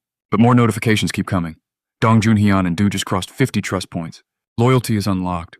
All three now qualify as vassals, which feels exactly like an early Christmas gift for Jun Han. He registers Du immediately. The system shows off his awakened ability, Steel Knight rank B. The guy summons a full suit of steel armor and a halberd. Jun Han thoughtfully rubs his chin. This pattern is getting interesting. Cho has a C- ability at level 20. Du sits at B- level 25. Bong Ho awakened in a rank skill, hitting level 30. Studying these numbers just raises way more questions for him. Is ranking completely random? If loyalty determines rank, these specific results really don't make any sense. People with lower loyalty are pulling better abilities. Whatever the actual hidden condition is, he needs to figure it out fast. He only has room for 12 vassals. Wasting slots on weak skills is basically blowing legendary loot boxes on common drops. But another major question remains unanswered. What happens if he registers someone who already has an awakened ability? The system conveniently left that exact part out. He drops the theory crafting for now, heading for the elevator. Checking with absolute eyes again, he confirms Yanju is completely out. He asks Cho to bring her upstairs from the second floor. Down below, the rest of the crew is cleaning the battlefield. Du stares at a headless goblin corpse, asking out loud what kind of absolute madness just went down. 1 second, the monsters were charging. The next, their heads just popped like cheap defective fireworks. Jun Han casually agrees someone must have done it. Dongjun narrows his eyes, already pretty certain who that someone actually is. He remembers everything Cho told him earlier. Hot water, electricity, food, safety. Every impossible luxury in this building traces right back to Jun Han. Looking over at Bong Ho, he notices another huge change. The quiet guy he once knew is completely different after meeting Jun Han. Honestly, it is pretty terrifying to watch. One fact is absolutely impossible to ignore. Out here, survival has nothing to do with luck. It strictly comes down to being chosen by the right person. Meanwhile, Cho reaches the second floor, rushing toward Yanju, while Jun Han watches everything through absolute eyes. Time passes. Then deep inside Yanju's mind, memories begin to surface. She sees herself at a playground with her son. The boy is happily playing with a toy car, waving at her with a massive smile. For a brief moment, everything feels perfectly normal, then a shadow appears behind him. Her face instantly twists in pure horror. Goblins! She sprints toward him as fast as she can, but she just is not fast enough. Right in front of her, the monsters tear her son apart. The nightmare shatters. Yanju snaps her eyes wide open. She finds herself lying on a bed with Jun Han sitting nearby. Hearing her name, she immediately shoots up and clutches her aching head. Jun Han extends a hand to greet her. She completely ignores the gesture. Instead, she demands an answer. Was he the one who did it? Jun Han blinks in confusion as Yanju clarifies. The goblins, their heads, they all exploded at once. Jun Han awkwardly lowers his hand and admits that, yeah, that was his doing. Extreme caution instantly fills her eyes. Any guy capable of wiping out that many goblins in a single flash is definitely not normal. But right alongside that fear comes something else, real hope. Her hands tremble violently as she clenches them into tight fists. Tears start streaming down her face. Every last bit of strength she has left seems to completely vanish. Looking straight at Jun Han, she begs him to save her son. Even if it is only for a day. Even if it is totally impossible, she just wants her little boy back. Right then, the system informs him that Yanju's trust level has skyrocketed. Tears keep pouring down as she cries out that she misses her son more than anything. Watching her break down like this makes Jun Han pretty uncomfortable. She lost her child to those monsters. For the very first time, he seriously wonders if bringing someone back from the dead is actually possible. Testing the idea, he opens his quest system and types up a task hunt down 1,000 goblins. No time limit, no penalty. The reward, resurrecting her son. Even while typing it out, he assumes there's absolutely no way this actually works. Sure enough, the system instantly rejects the quest. At first, he assumes it is because reviving the dead is strictly impossible. Then the system flashes the real reason. Insufficient funds. Please recharge your balance and try again. Jun Han freezes. Hold on. That is not a rejection. The system is not saying resurrection is impossible. It is basically telling him, sure, but you are way too broke. That single system prompt changes absolutely everything. Just think about the implications here. He stares at her, unable to imagine the ridiculous money required to reverse death. But right now, there is actually a real possibility. For someone who lost everything, even a tiny chance is more than enough. Jun Han looks down and tells her he might actually be able to help. Yanju immediately stops crying and snaps her head up. Her voice violently trembles as she asks if he can truly bring her baby back. Jun Han honestly admits he cannot pull it off right this second. Her face instantly sinks. But then he quickly explains that a method definitely exists. He just is not strong enough yet. Wild hope instantly returns to her eyes. She agrees to do absolutely anything. Meanwhile, Jun Han is already 10 steps ahead. Dongjun's team has Du and Bong Ho. Both of those guys possess awakened abilities. Adding Yanju, a level 33 powerhouse with an A- rank skill, will make their entire survival group insanely strong. Flashing a slight smile, he tells her to stand up. There are a few people she really needs to meet. Soon after, he introduces her to the crew. Dongjun greets her politely, and everyone exchanges names. Then Yanju casually asks if he's that guy who fights goblins by throwing baseballs. Dongjun nearly chokes on the spot. Next, she glances at Jihoon and immediately calls her out as the archer. The group stares back in pure confusion. Yanju smirks, asking how they seriously do not recognize her. When they keep staring blankly, she decides to give them a very obvious hint. Thick fur rapidly spreads across her body as heavy bear features emerge. The second her transformation begins, Jihoon points at her in total shock. She finally remembers this is the giant beast they ran into earlier. Yanju laughs out loud, explaining that, yep, she is the big bear who bailed them out all those times. Dongjun finally connects the dots, realizing those encounters were never random. Yanju calmly explains that the goblins are her sworn enemies too. Before this little reunion turns into a long campfire story, Jun Han steps right in. Tomorrow morning, they launch the operation to rescue Bong Ho's grandmother. The goblin numbers are severely reduced right now, making this the absolutely perfect window to strike. Hyungjun is sidelined from the injury, leaving Yeonju to step up and join the operation in his place. She accepts right away, totally looking forward to working with the team. After wrapping up the meeting, Jun Han calls Bong Ho and Gyu into the hallway. The two just exchange these pretty confused looks, and Gyu openly admits he has absolutely no clue why they're here. Bong Ho points right at himself, wondering if this sudden meeting actually involves their brand new powers. Jun Han just smirks and confirms it. Bong Ho finally awakened teleportation while Gyu unlocked the Steel Knight class. Before tossing them into a wildly dangerous operation, he really needs to see exactly what they can do, so he whips up a group quest. Demonstrate your awakened abilities. Time limit 1 hour. Reward increased strength plus a failure penalty. Spending the entire night sleeping out in the hallway. The second this quest pops up, Gyu lights up like a kid who just unlocked some premium DLC. He excitedly asks if this actually means he awakened, just like Dongjun did, and Jun Han confirms it. Gyu immediately demands to know what his new ability actually is. Jun Han explains that he can now summon full steel armor and a massive halberd. Gyu looks entirely ready to test it out right this second. But then a sudden flash hits the room and Bong Ho just completely vanishes into thin air. 1 second the guy is just standing there, and the next he perfectly demonstrates the single most important rule of basic teleportation. If you do it right, everyone else gets incredibly confused. Everyone immediately starts looking around the hallway. Bong Ho is totally gone. For a second, it really feels like the guy accidentally teleported himself into a completely different dimension. Then just as suddenly, he reappears right where he started shouting out with pure excitement that it actually worked. His crazy ability is actually real. The system instantly pings Jun Han, showing that Bong Ho's trust and loyalty just spiked up again. When Bong Ho starts practically thanking him, Jun Han casually waves it off, telling him there's absolutely no reason to be grateful just yet. Trying to reach his grandmother right now is too reckless. They still have zero clue how this ability actually works. Maybe that one successful jump was purely just beginner's luck. Bong Ho looks pretty disappointed, but he really cannot argue with that solid logic.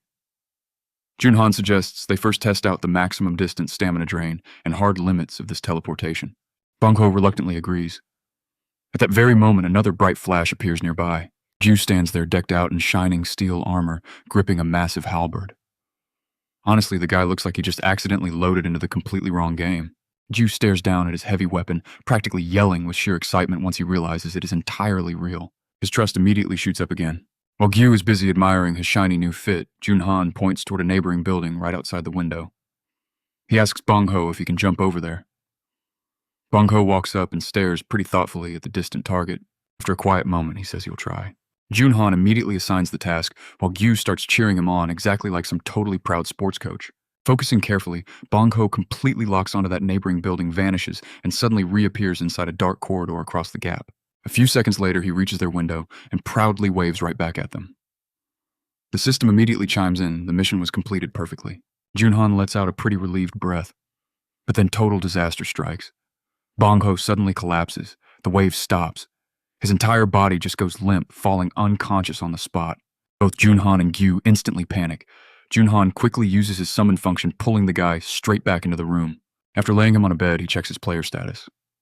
Fortunately, Bong Ho is not actually injured. That teleportation jump simply drained an absolutely absurd amount of stamina. Gyu nervously asks if his friend is going to be okay. Jun Han confirms that a little rest should solve the problem, since the ability is just too new. Gyu sighs in heavy relief. Now watch this, Jun Han suddenly asks a completely random question. Does he exercise? Gyu blinks in total confusion. Before he can even process that, Jun Han assigns him a wild new quest. 100 push-ups, 100 squats. Gyu immediately starts grinding through the brutal workout, still fully wearing that heavy armor. Sweat pours off him like he's trying to irrigate the whole building, but he entirely refuses to quit. By the time he finishes that final squat, the guy looks entirely ready to negotiate with gravity itself. The system officially confirms the quest completion. Watching him sweat, Jun Han realizes exactly why Gyu adapted so fast. The guy is a physical education student packing absolutely ridiculous stamina. A brand new evaluation window appears. Gyu looks totally confused, asking if they are finally done for the day. Jun Han tells him he performed quite well and can rest. Gyu practically escapes before another random exercise quest can ruin his life. The system then rewards Jun Han with a slight strength boost. He immediately feels that fresh difference flowing right through his body. It is nothing too game-breaking just yet, but it proves these random group quests can make him stronger too. The next morning rolls around. The operation to save Bong Ho's grandmother officially begins. Deep within those dark alleys, Dongjun shouts out for everyone to keep pushing forward. A massive swarm of goblins is already chasing them down. Dushu looks back, finally completely sick of dealing with them. He swings his heavy halberd, slicing right through one goblin and knocking several others completely aside. But the creatures just keep coming. 3 goblins slip past his guard and rush forward. Before Guyu can even react, arrows tear through the air and drop all 3 instantly. Guyu freezes, looking around entirely awkwardly. He isn't sure if he should jump in to help or just pretend this was the strategy all along. Bong Ho yells out, "Don't even worry about the leftovers." Dushu just laughs, turning back toward the remaining goblins to swing his halberd again. The monsters suddenly lose all that confidence. They immediately spin right around and start sprinting away.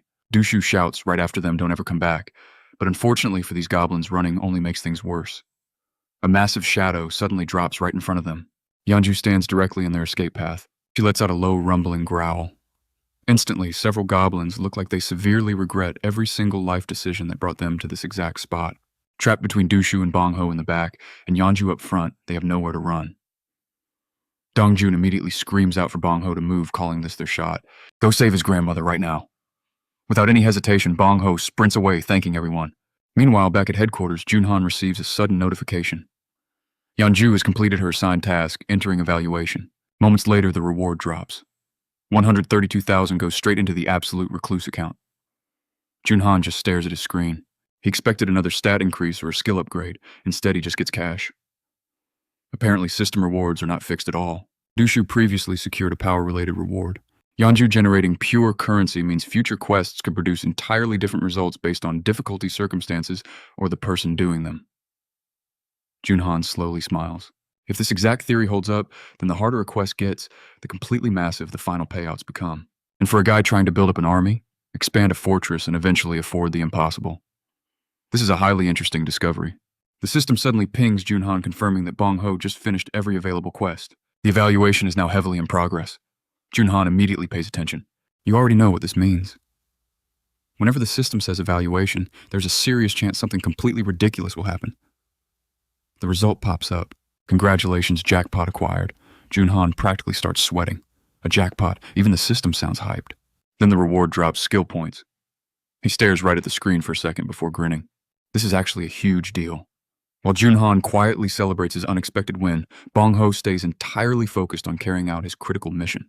He teleports directly into his grandmother's courtyard, looking around incredibly nervously. Every single second feels heavier than the last. He rushes straight into the house, sprinting down the hall to her room while calling her name. The sight inside nearly stops his heart entirely. His grandmother lies there on the floor, completely still, not responding at all. Bong Ho scrambles over, desperately shaking her shoulder while calling out her name again. Then suddenly she lets out a long sigh, covering his hand with hers and asking if it is really him. The poor guy nearly collapses from sheer relief. She was literally just sleeping. Tears immediately flood his eyes as he hugs her tightly, apologizing over and over for taking so damn long to reach her. Right then, another notification drops. Bong Ho's loyalty has officially reached 100. Because he is a registered vassal, the maximum vassal limit just increased. Jun Han quickly opens the management window and practically bursts out laughing. The cap went from 10 up to 11. Apparently, loyalty is not just a nice bonus, it literally expands his overall army capacity. Getting curious, he checks how much leveling up Bong Ho would cost. The system fires back immediately. 100 million won is required. Jun Han almost takes direct emotional damage just reading that massive number. He grabs his head silently, apologizing to Bong Ho. Because from now on, that poor guy is getting daily quests whether he likes it or not. Then a sudden elevator chime echoes out. Curious, he activates his absolute sight. Standing right outside Juan's apartment are a young woman and a young man. Jun Han watches closely as Juan cracks the door open, asking who they are. The woman awkwardly introduces herself as Kim Din. The guy standing beside her is her younger brother Kim Min-ho, coming from apartment 1701. They came with a specific request. After hesitating for a long moment, Kim Din finally asks if they can shower there. Juan looks completely surprised. Honestly, he fully expected something much crazier. Completely relieved, he invites the siblings inside. Kim Min-ho then hauls a pretty large box into the apartment. When they finally pop it open, it is totally packed with canned food. Kim Din explains that showing up entirely empty-handed while asking for favors just feels wrong. Jun Han instantly respects that mindset. Good apocalypse manners still exist. Pure respect. While looking around, Kim notices all the bats, bows, and weapons leaning against the walls asking if they belong here. Juan explains that the people staying here came from all over and giving her the full story would actually take a while. Jun Han finally turned off absolute sight, having seen enough. The siblings didn't seem dangerous at all. In fact, they looked pretty useful for a future chat. If people still survived in neighboring towers, they might actually make valuable allies. Then another alert exploded across his screen. A level 27 red tiger had just been killed. Massive experience acquired. Roughly 40 million won hit his absolute recluse wallet. Skill level up. New skill acquired. Jun Han's face immediately dropped. A red tiger was no random goblin, that thing was a nightmare of a monster. He instantly fired up absolute sight again. What he saw genuinely worried him. The fight was over, the tiger was dead, but his team looked totally wrecked. Everyone was bleeding. Yanju especially had taken some brutal hits during the clash. At that exact second, a sharp pain suddenly stabbed right through Jun Han's own body. He clutched his chest, taking a heavy breath. Before he could even process the pain, the system threw another alert in his face. It found new people perfectly matching the citizen requirements.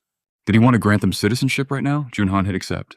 10 people received citizenship on the spot. The total population jumped to 50. Citizen bonuses increased again. Experience and money earned by his citizens now generated a 100% bonus.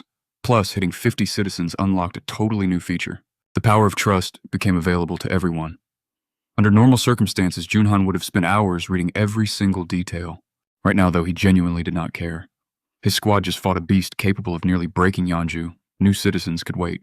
New skills could definitely wait. Even that shiny 40 million sitting in his wallet meant nothing right now. All that mattered was checking those severe injuries before today's brutal victory quietly turned into tomorrow's funeral. The squad finally started limping their way back. Bongho carried his grandmother on his back, while Duchu hauled an unconscious Yanju. Looking at their terrible condition, Jun Han couldn't help cursing softly under his breath. The mission was technically a success, sure, but everyone looked like they had just fought death itself and barely walked away. Unfortunately, the local goblins were not throwing them a victory parade. More of them swarmed the route and immediately rushed the injured group. Jihon and Jihun reacted fast, snapping their bows up. To their complete shock, the goblins dropped dead almost instantly. Jihun blinked, admitting out loud that her body felt unbelievably light. Dongjun agreed. He wasn't even breathing hard anymore, despite the absolute hell they had just survived. And you have to realize just how wildly broken this new trust power actually was. The passive skill boosted every physical attribute by a percentage matching their trust value. Endurance, brute, strength, reflexes, eyesight, reaction, speed, literally everything. Most of Dongjun's squad already sat above 50 trust. A 50% stat jump across the board was basically turning normal survivors into literal superheroes. Bongho happily pointed out that this huge buff had to be one of Jun Han's powers. The second he said it, both Jihon and Jihun's loyalty crossed 30. New vassal candidates unlocked. Jun Han wasted absolutely no time. He registered them immediately. Their bodies glowed with bright light, leaving the girls staring at themselves in total confusion. Jihon awakened Piercing Shot, while Jihun unlocked Poison Mist. Right on cue, more goblins crashed the party. Jihon turned, drew her bow, and fired. The arrow punched clean through a goblin skull, violently changed direction, and ripped through several more targets. Even she looked completely surprised. Apparently, Piercing Shot burned mental energy to turn a single arrow into a chain-killing nightmare. Jun Han immediately assigned her a quest just to practice using it. Then he turned his focus to Jihun's new skill. Poison Mist was ranked B. It burned mental energy to create a highly deadly toxic cloud. Incredibly powerful ability, but one slight problem. If used carelessly, she could easily kill her teammates right alongside the enemies. It was definitely the kind of dangerous skill that needed a manual nobody would ever read. Scanning with absolute sight, he checked on the residents throughout the building. In one apartment, some guy was carefully filling water bottles directly from a bathtub. Jun Han nodded at that pretty smart move. These people had actually prepared water reserves ahead of time and stocked up on food. They weren't totally helpless. Then his attention shifted over to another apartment. A girl named Da Jung was lying completely motionless on the floor. Jun Han instantly focused. According to the system, she possessed actual healing abilities. In the apocalypse, finding a working healer was basically like finding Wi-Fi in the middle of a desert. He rushed straight to her apartment only to find the door locked tight. Then he remembered his brand new skill, Invisible Hand, of the Absolute Recluse. He activated it immediately, guiding the unseen hand straight through the apartment walls. Visualizing the lock snapping off the hand, morphed into heavy pliers and effortlessly removed it. Jun Han burst inside, finding Da Jung completely unconscious. He shakes her gently, calling out her name, but gets absolutely zero response. Looking closely, the symptoms are painfully obvious. Pale skin, severely dry lips, dark circles, heavy dehydration. But then he spots something that makes zero sense. A totally full water bottle sits right there on the table. Jun Han stares at it, completely confused. If she has water, why is she literally dying of thirst? Whatever the reason, he cannot waste time playing detective. He needs this girl alive. Opening up his system interface, he decides to try something crazy and creates a quest. Take one single breath. Reward instant dehydration treatment. Cost 10 million yuan. The second she takes a breath, the quest completes. 10 million yuan vanishes from his balance instantly, but it works. Da Jung slowly opens her eyes. Seeing a total stranger looming over her, she immediately demands to know who he is. Jun Han introduces himself as the upstairs neighbor. When she asks how he got in, he casually admits to picking the lock because he thought she was dying. Her expression instantly shifts from total confusion to pure horror, then absolute despair. She bursts into tears, grabbing her head in panic. Jun Han stands there looking totally lost while Da Jung's mind races. She has absolutely zero clue who this guy is or how he somehow knows about her hidden abilities. But if he's actually asking for a favor instead of attacking her, maybe he really is harmless. Jun Han firmly calls her name, explaining that his companion is critically injured and needs immediate healing. Through streaming tears, Da Jung just stares at him. She cannot even keep herself alive properly, and now this random guy wants her to magically save someone else. The whole thing sounds absolutely ridiculous, but he really does not seem dangerous. Very carefully, she asks where they're going. Before Jun Han even gets a chance to answer, a system alert pops up. He pauses, staring right at it. A brand new quest just dropped. The objective: use healing powers to save Yeonju. Seeing this, Jun Han tells Da Jung to eat something and rest up. The patient can hold on a little bit longer. He will personally bring them down here. Right before leaving, he opens the system store and several fresh tangerines suddenly drop straight onto the floor. They roll toward her, making her panic and yell, "Stop." Then one more tangerine just casually pops out of the system interface right in front of her. Da Young stares at it with wide eyes, blurting out loud, "What in the world is she even looking at?" Jun Han just smiles, promising to explain everything later. Right now, she's completely drained and needs to recover. And with that, he steps out of her apartment. Da Young just sits there holding a tangerine in pure disbelief.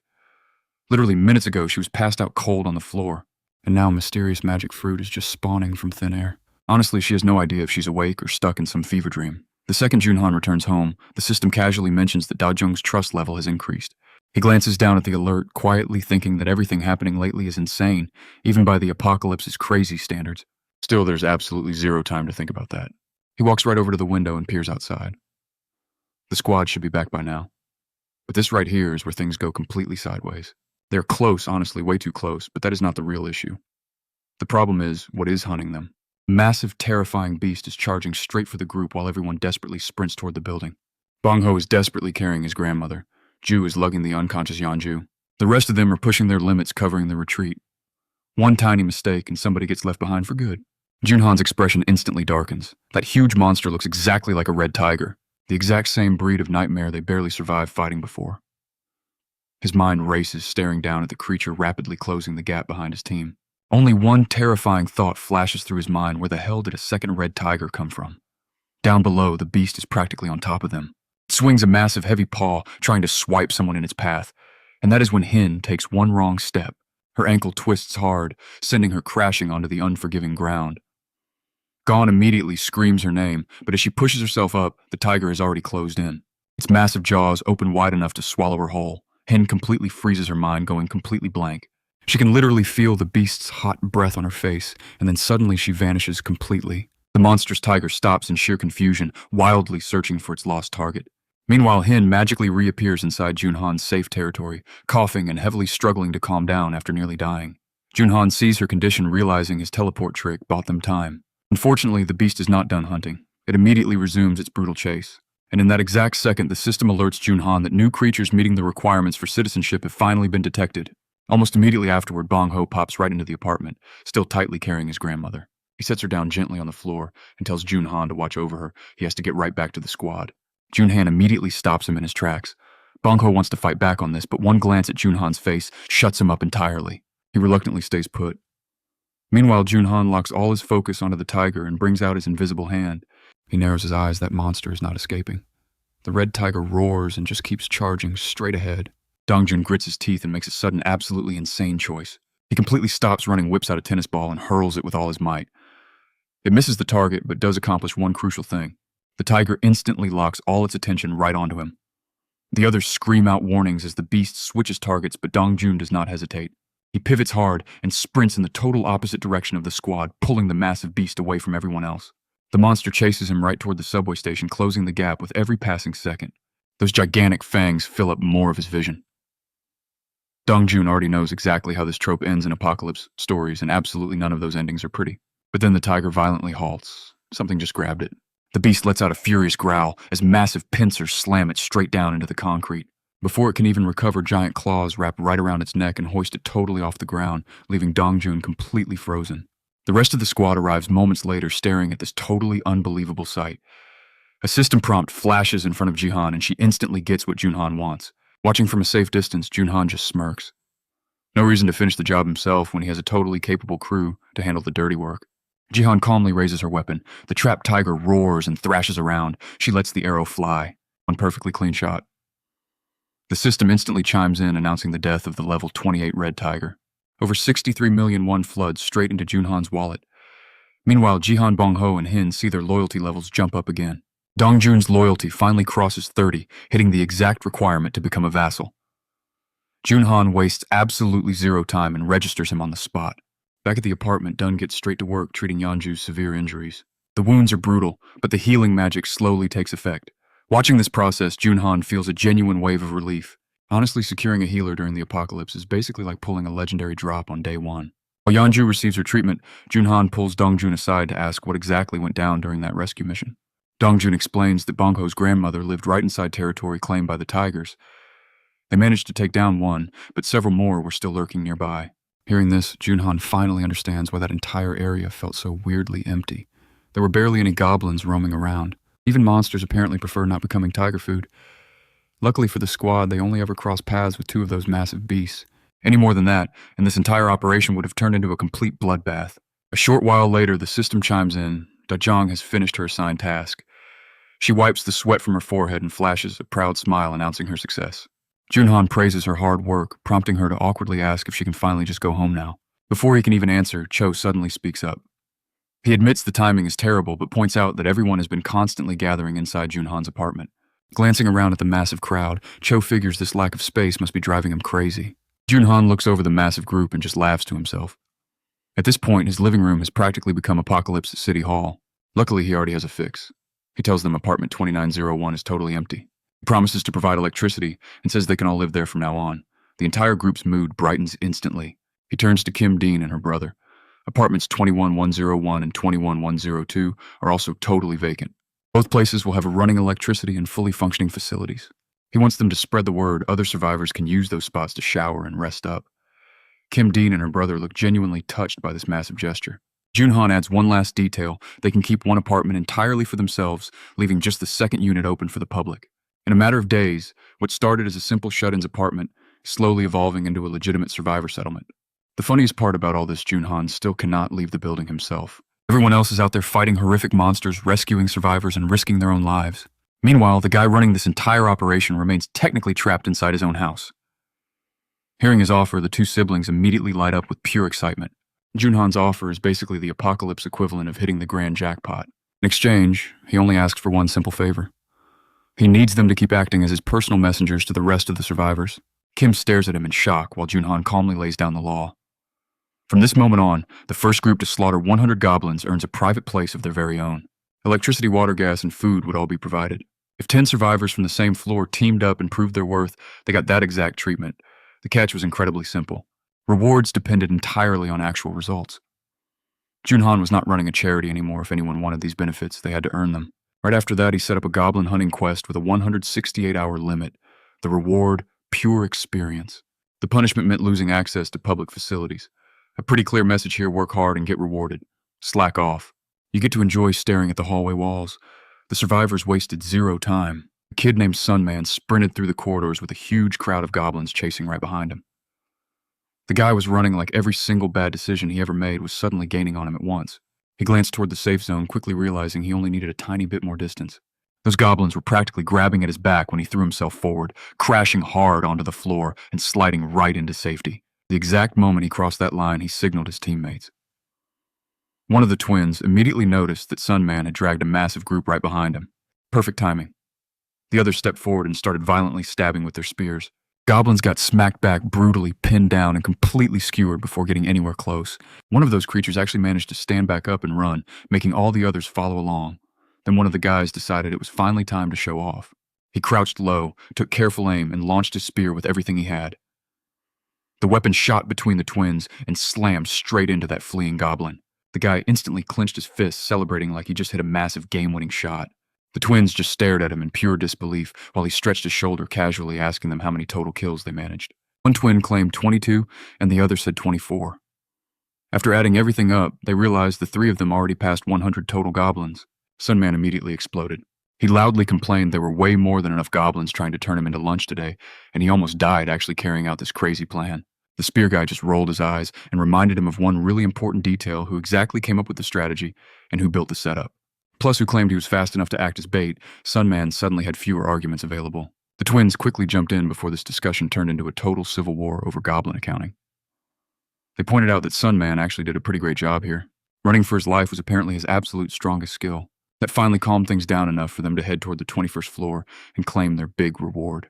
When they arrived, Kim greeted them with a really awkward smile. The exact moment she explained the situation, their good mood completely evaporated. Some other team already claimed the grand prize. The whole group stared at her in total disbelief. They spent all day risking their necks, and somebody actually beat them to the finish line. One of them immediately accused her of joking around, aggressively demanding a house anyway.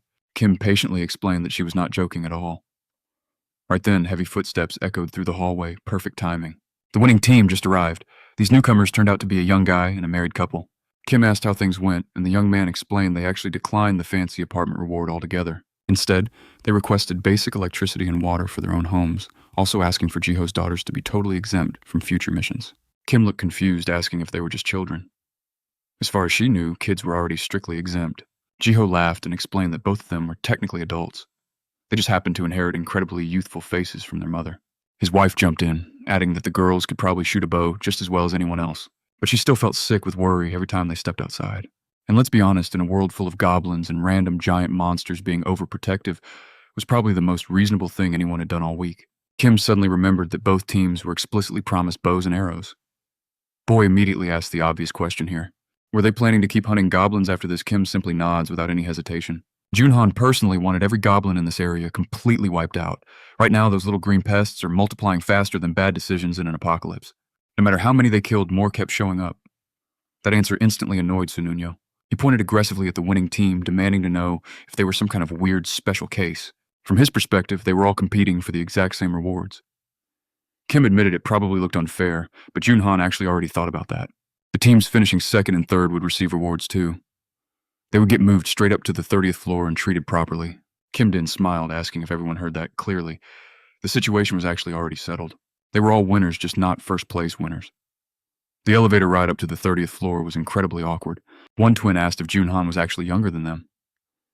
Sunyub instantly found it hilarious how everyone addressed the guy with such crazy respect. Another guy joked about him being some kind of god.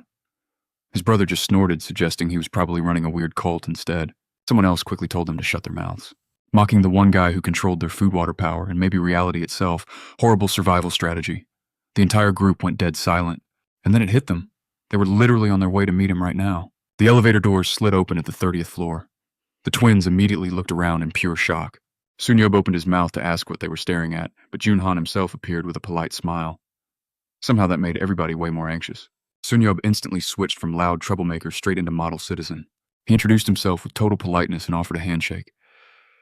Jun Han accepted it casually, mentioning he really enjoyed watching their team operate. Their barricade strategy was especially impressive. Sunyub nearly choked on his spit.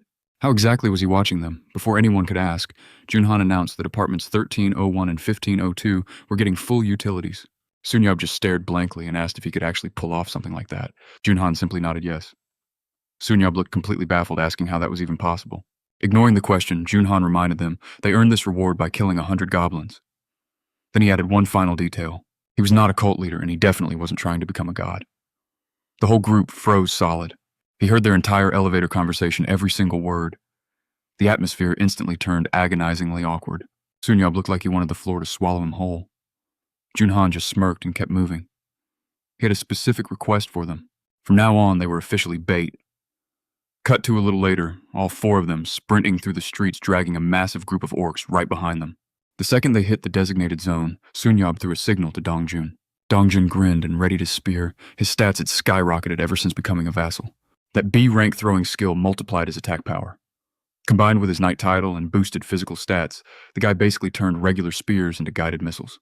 He took aim and launched. The weapon punched clean through an orc. The surviving monsters didn't care at all and charged forward. One got dangerously close to Dongjun, but he didn't even blink. Right before the creature reached him, a spinning arrow shot from behind, drilling straight through its thick skull. Jihwan had finally entered the fight. Dongjun instantly threw another spear, dropping a second orc. The system alert hit Jun Han. Millions of won just dropped into his wallet, and the squad's mission to eliminate 100 orcs was officially complete. During their next sweep, the squad found a family of 3 hiding from the absolute chaos outside. Dongjun escorted them back, and the second they stepped inside the building, Jun Han got an alert for an unauthorized entry attempt. He went ahead and granted them citizenship immediately. The population count climbed again, finally hitting 200 residents. That huge milestone unlocked a brand new skill tax collection. This ability generated 10% of the citizens' money out of thin air without reducing their actual balances. Jun Han immediately liked that. Unfortunately, there was a catch. The cooldown was 30 days, and the funds could not be withdrawn right away. He would have to wait months before seeing any real returns. Under normal circumstances, passive income sounds great, but his parents were still out there somewhere in the ruins. He didn't have the luxury of waiting around. Deciding to treat it like a long-term investment, he bumped the distribution setting to 30%. Right after that, another screen popped up. The absolute recluse class had reached level 10. He scored 3 skill points, and then that familiar burning pain exploded right through his chest again. You know the drill by now. Every time his territory evolves, something massive follows. Judging by the sheer agony this time, Jun Han knew the system was throwing another crazy surprise his way. His influence kept spreading through the floors, and the system officially congratulated him as the absolute recluse of the entire apartment complex. Then came the real shocker. He received a 1 billion won grant. Jun Han instantly opened the construction tab, finding a fresh list of buildable facilities. Solar panels for 133 million, a store for 220, and a gym for 300. The annual production for the solar panels was only 30 million. Jun Han stared at the screen like the system just tried pitching him a luxury scam in the middle of an apocalypse. Installation cost 130 million, meaning he would need 5 whole years just to break even. Yeah, no thanks. He decided to hold off on building anything. Right now he had much better ways to spend that cash. Maybe he should just level up Dongjun once. But checking the system closer, he realizes those funds are strictly locked for construction-related purchases. That changes everything. It means his actual personal wallet stays completely untouched. Perfect. He decides to kick things off with a solar panel anyway. The system logs a 24-hour wait time. Annoying, but totally acceptable. He tries adding a second one, only for the system to immediately crush that dream. 1 solar panel per apartment building. Fine. He shifts his attention to the store menu and realizes it is way more useful than expected. It acts like a physical room linked to his recluse skill, where registered items actually get sold. And the absolute best part is that it requires 0 cashiers. People just pay through a translucent digital window, and the items pop out in reality. Jun Han instantly gets the massive value here. If this store syncs up with the humanitarian supplies, his residents can literally buy their own food and daily necessities. Even better, he can boost the payment amount per person by installing the upgrades himself. He buys the store and drops it into apartment 101. Construction time 48 hours. Next, he checks the gym, a training zone where citizens can directly grind their strength and endurance.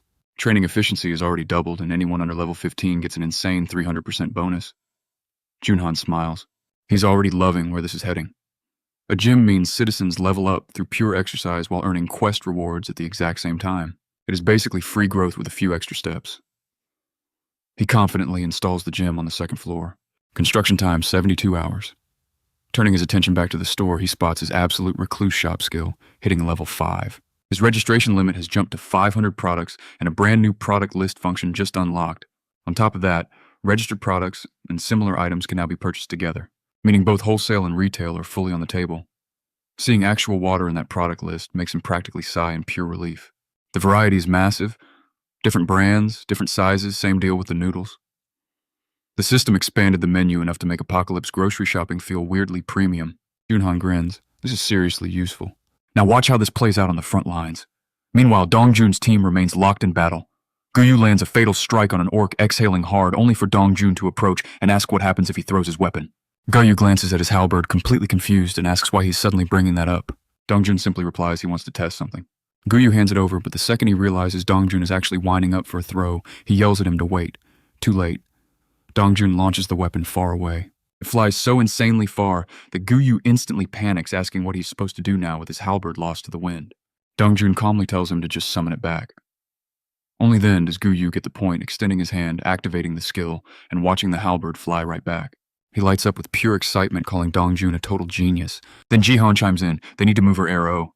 Supply is almost empty. Right on cue, a sudden noise comes from right behind her. She turns around and finds a fresh quiver of arrows appearing out of absolutely nowhere. She just stares in shock. No way she knew for a fact it was empty. That is exactly when the system reports successful multitasking. Jun Han can activate other skills in any area covered by his absolute sight. Jihon immediately resumes firing arrows, and the system announces a level 19 orc has officially been killed. More experience flows directly into the absolute recluse wallet, marking the quest officially complete. Dongjun Guyu, Bongho Hingguan, and the remaining citizens successfully clear it as a team. The reward cost was 23,325,081, increasing Junhan's level. Junhan folds his arms, staring hard at the system window. The longer he looks, the more he realizes these quest rewards can directly spike his own personal strength. For the first time in a while, he sees a clear path forward. His family's current location sits roughly 10 kilometers away. Traveling on foot, that is about a 3-hour hike.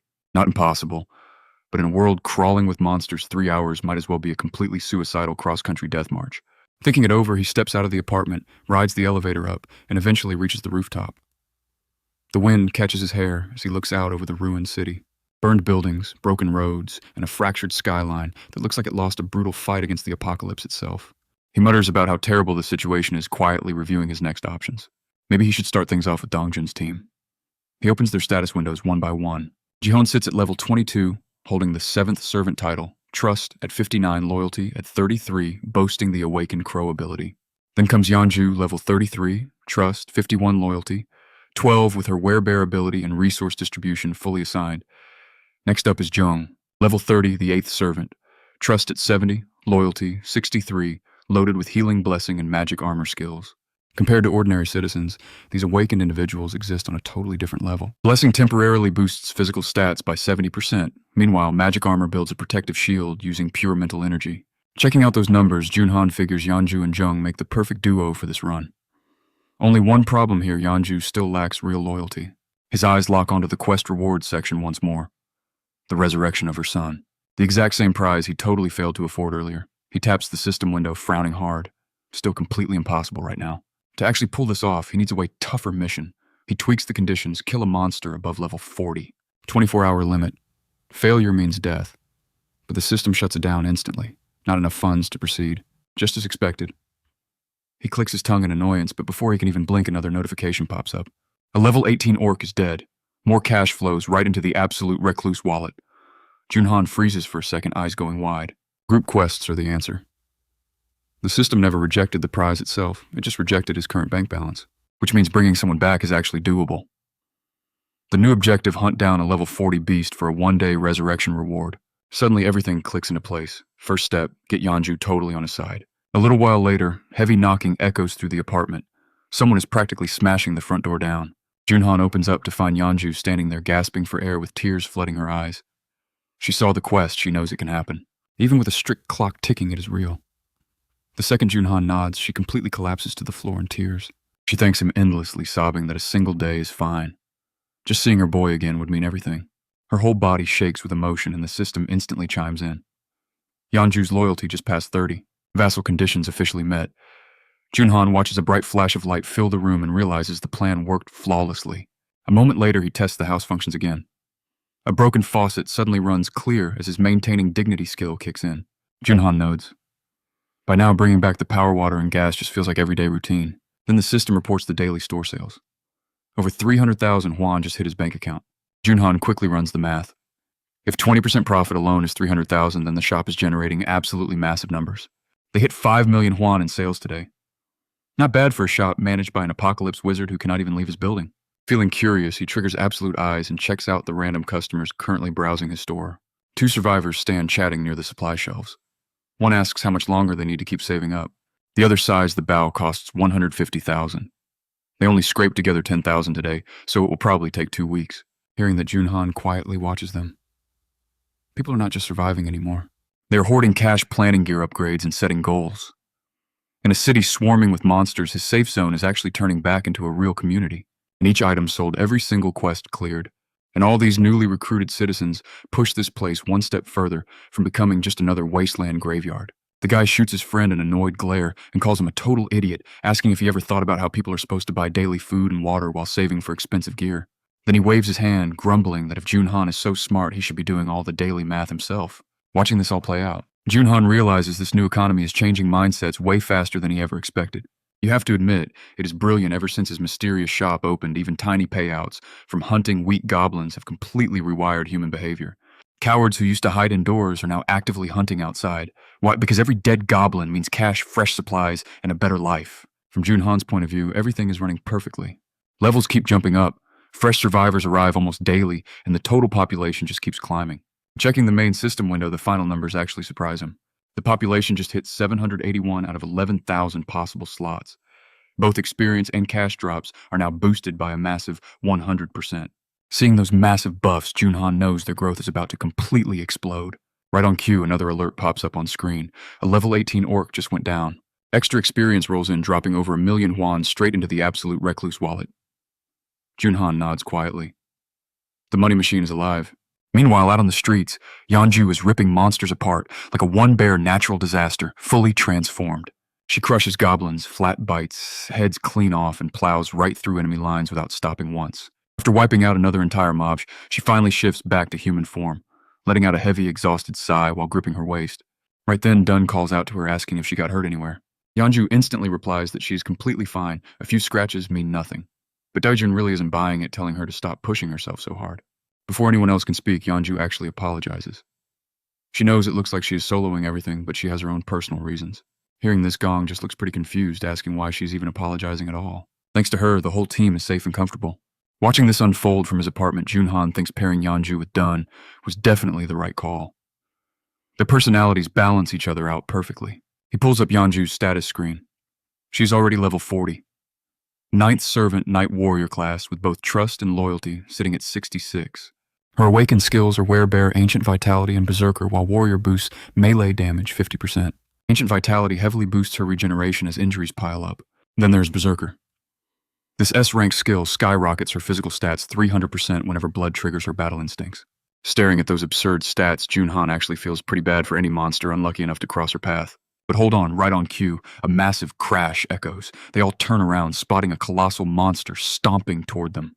The girls immediately realize this is no ordinary enemy. Yanju shouts out to die and instantly shifts back into her beast form. Thick fur erupts over her body as she charges forward before anyone else can even react. The monster swings its massive weapon, completely smashing the ground, but Yanju dodges and shreds it from multiple angles. Jihun pulls back her bowstring and fires a shot, but the creature actually deflects the arrow. Yanju answers this by opening her massive jaws and lunging straight for its throat. She slams the monster into the dirt, pinning it under her weight and relentlessly tearing away. Just moments later, the system officially announces that the level 28 orc leader has been completely defeated. Over 73 million yuan drops right into the absolute recluse wallet. The station boss is dead. All conditions are officially met. A brand new construction option unlocks. Jun Han immediately pulls up the details, finding a special facility known as an outpost. Unlike standard territory, this outpost can actually extend his absolute recluse influence way beyond the apartment building. If a knight-ranked citizen or higher stays inside the outpost, essentially functions as a secondary domain. Any unauthorized occupants trigger destruction after 24 hours. The price tag is brutal, 1.3 billion yuan. Jun Han stares at the screen, smiling. Stupidly expensive, but incredibly useful. The system states 3 knight-ranked citizens are required for construction, and the entire building process takes 7 days. Jun Han immediately starts running the math. Money really isn't the problem here, time is. Building this outpost requires Yanju Jun and Dong Jun to stay locked down there for an entire week. A week is just too valuable right now. His family is out there somewhere, every single day matters. The station area is already fully secured anyway. Most monsters have been wiped out, so there's really no urgent need to establish permanent control over the spot. Reluctantly, he just cancels the construction. The reward is tempting, but the timing is all wrong. Still finding this gives him real hope. If he can eventually build an outpost near his family, bringing his parents and grandparents back to safety, it becomes infinitely easier. Jun Han presses his hand against the cold glass, staring off into the distance. He silently prays they're still alive, then finally makes his firm decision. Tomorrow morning, Dongjun's squad will begin the long journey toward his home. Meanwhile, back at the station, we find Jihan staring ahead, muttering about how insane this is. He honestly cannot wrap his head around someone ripping an orc apart barehanded, but then he quickly corrects himself. Well, technically speaking, she is not exactly human when she fights anyway. That definitely explains part of it. Still, Yanju was already ridiculously strong, even before getting Jun Han's support. It really makes him wonder how the guy even convinced her to cooperate in the first place. From what he has seen so far, she basically loses her mind the second goblins show up. Maybe Jun Han gave her some kind of special reward. Before he can dwell on it any longer, a system alert pops up, group mission return. 1 hour time limit, small experience reward, and 0 penalty for failing. Jihan glances around at the surviving citizens, just as Dongjun calls out that they are heading back. He gives a nod, saying he understands the plan. Raising one hand, he lets out a sharp little whistle. Almost instantly, a black crow descends from the sky and lands right on his arm. Smiling, he gently pats the bird, telling it to relax. Dongjun walks over, clapping a heavy hand on his shoulder and telling him to scout the path ahead. Jihan answers respectfully and sends the crow flying upward. Tapping into the bird's vision, he quickly scans the surrounding area, confirming the entire route is totally clear. Zero threats, no ambushes, they are safe to move. Dongjun thanked me and our group started moving out. As we pushed forward, a rat suddenly darted right across my path. I stopped and stared after it in total confusion. A rat out here in the middle of all this chaos. The little creature leaped onto the platform, jumped a few more times, and finally stopped by the firewall. I thought it was bizarre, but we kept going. Once we got back to the apartment building, I gathered the citizens and respectfully bowed my head. That sudden gesture totally shocked everyone. I admitted the chances of success were pretty low, but I needed to ask for their help. Dongjun immediately understood where this was going. He asked if my family lived in that residential district I had mentioned before. I answered him honestly. I just couldn't guarantee they were actually still there. Bongho immediately smacked his chest and declared they were definitely helping. In fact, they absolutely had to do it. Dongjun nodded, adding that every single person standing there was alive today because of me. If there was anything they could do, they were on it. I smiled and thanked them all, then broke down the actual plan. The orcs around JP Station had already been completely wiped out. Our team would follow the subway line straight toward SM Station. From there, the closest stop to my family's location would be Shigali Station. We would take the second exit and receive further instructions right after that. But I wasn't asking them to leave right now. Today's goal was pure rest.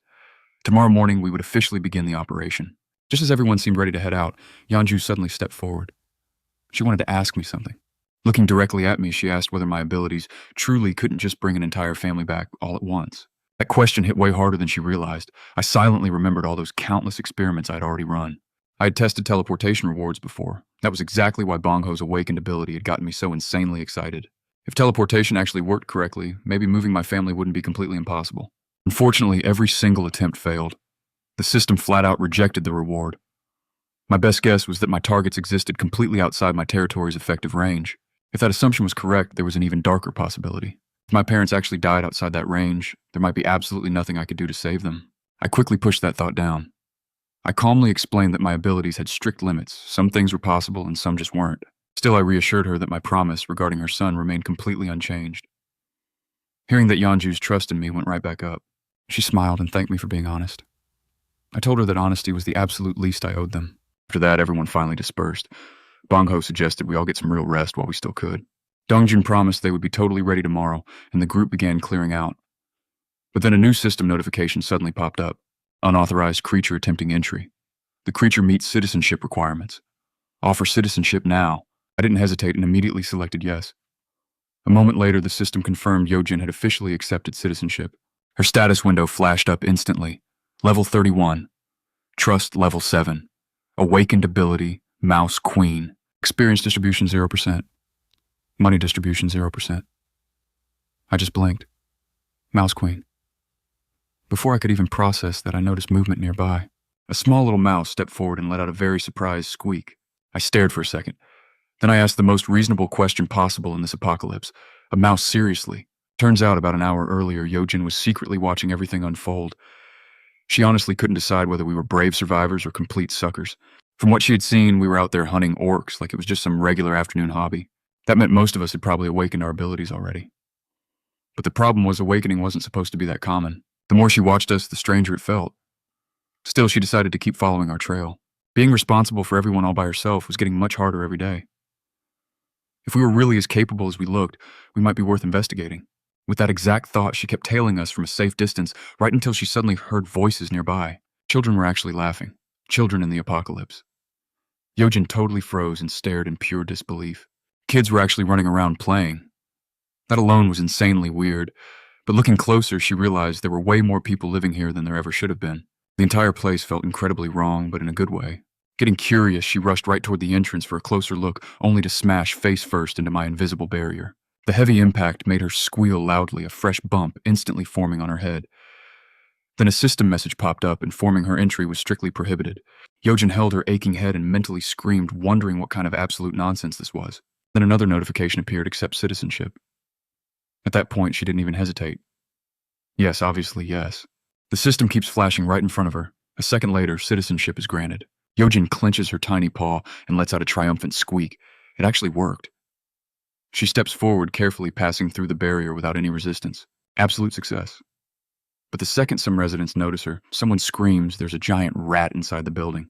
Yojin instantly regrets existing. People start chasing her down from literally every single direction. One guy shouts to catch her, another frantically points. She zigzags down the hallway, slipping right between their legs. A quick roll across the floor, barely avoiding getting crushed. While running for her life, she spots people training inside the gym and just freezes in confusion. Since when do apocalypse survivors have daily workout schedules? Moments later, she turns back into a human at the station. Sitting on the tracks, she rubs her head and groans, but then a huge grin spreads across her face. Finally, she found a real way to survive. Unfortunately, finding the building was just step one. Getting there consistently is a completely different problem. The only route she knows cuts through the subway tunnels. That means passing SMAN station and facing the monster living there. Ironically, that exact same monster might be the only reason she pulls this off. Meanwhile, back at the apartment, the system alerts Jun Han. A tamed level 2 mouse has been caught, granting him a small experience boost. The details pop up. Mouse Queen rank A. Every single mouse crossing her path will instantly swear complete allegiance. Those controlled mice act exactly like extra limbs, easily transmitting back live sensory information. Jun Han immediately takes interest. An A-rank awakened individual practically just waltzed right into his territory all on her own. He definitely will not ignore this. The only real issue, she is not currently standing inside his area of influence. First, he desperately needs a way to contact her. He opens the quest menu quickly, typing out a simple task. Visit the apartment. Time limit 48 hours. Reward cola and chocolate bars. 0 penalty. Then he pauses as a sudden thought hits him. Yeonju's earlier question about teleportation comes rushing back. Maybe he was testing the completely wrong thing this entire time. He edits the quest. Visit the apartment. Time limit 10 seconds. Reward cola and chocolate bars. Penalty for failure summoning. Jun Han stares at that option for a second. He honestly never knew penalties worked like that. Watch closely, because if this works, the entire game changes. He cannot teleport people as rewards, but maybe he can force relocation through failed quests. If that actually holds true, future outposts become absolute gateways for bringing his family home. Possibilities multiply in his head, and he hits confirm. The countdown begins. 9 seconds. 8. 7. Jun Han silently prays this crazy experiment will not somehow cost 1 billion won. The timer hits 0. Yojin officially fails the quest. The total cost, over 31 million won. Jun Han immediately grabs his chest. 30 million? Painful but survivable. More importantly, it worked. The very next instant, Yojin drops right onto the floor of his apartment. One moment she was miles away, and the next she sits in front of him completely baffled. Her eyes widen in pure panic, scanning the unfamiliar room. She has absolutely no idea where she is. Meanwhile, Jun Han stares at her like a mad scientist whose experiment just succeeded on try one. The forced relocation worked. The summoning worked perfectly. His heartbeat speeds up as dozens of wild possibilities race through his mind. Yojin trembles nervously, slowly looking up at the strange man looming over her. Jun Han steps closer, smiles warmly, and casually greets her. He just says hello. To Yojin, that single word feels much scarier than getting chased through monster-infested subway tunnels. Yojin immediately glares at him, with heavy suspicion, asking who exactly he is and whether he even knows her. Jun Han calmly replies he's the one who granted her citizenship. Yojin freezes for a second, completely failing to process that answer. Before she can even finish asking what that means, Jun Han casually pulls a cola and a chocolate bar straight from a system window, handing them right over. He calmly explains that this is the exact same apartment complex she spied on while running around as a tiny mouse. He apologizes for dragging her here so suddenly, asking if she got scared. Yojin accepts the snacks with a totally blank expression, her brain desperately trying to catch up with reality. Teleportation, citizenship, magical glowing windows, and free cola. This conversation moves way too fast. Jun Han introduces himself properly, and Yojin slowly realizes what happened. That completely strange quest, the instant relocation, the impossible, summoning, it was all his doing. She immediately asks if he can accept other people too, because she has many individuals relying entirely on her. Getting everyone here on her own was practically impossible. Jun Han asked exactly how many people she was responsible for, and Yojin answered 35. That exact number made him stop cold. Apparently she wasn't just wandering around completely alone like he first assumed. He apologized right then, admitting that moving everyone over safely wasn't something he could easily pull off. Panicking, Yojin immediately grabbed his hoodie and practically shouted that her own mother and the youngest children were among them. She would do absolutely anything if he helped them out. Jun Han just looked at her silently, starting to think. When he first offered citizenship to Yojin, he had never even met her face to face. His territory had recognized the mouse as Yojin herself. If that same logic extended further, a real solution might exist. Checking her status window while he brainstormed, he saw her trust had already gone way up. Honestly, she was completely stuck. Trusting him was pretty much her only option left. Jun Han finally asked if she was truly willing to do anything. Yojin didn't hesitate at all. She answered yes immediately, absolutely anything. Jun Han nodded, saying there might be a way, but first she had to trust him unconditionally. Yojin just froze. Then she looked directly into his eyes. Then she shouted out with absolute determination she believed him and she would do whatever it took to save her family. The system reacted instantly. Yojin's trust shot straight upward. Trust reached 50. Loyalty unlocked quickly, exceeding 30. Conditions for vassal registration were fulfilled. Jun Han didn't waste a single second immediately selecting the registration button. Pure energy immediately wrapped around Yojin's body, and she let out a startled cry right as the transformation completed. Her brand new status popped up. 10th Servant Knight Trainer Trust, 52, Loyalty, 33, plus the Awakened Mouse Queen ability. The trainer class bumped up the stats of all tamed creatures by loyalty percentage, while accelerating growth based on trust. An evolution actually allowed tamed creatures to keep evolving after hitting specific levels.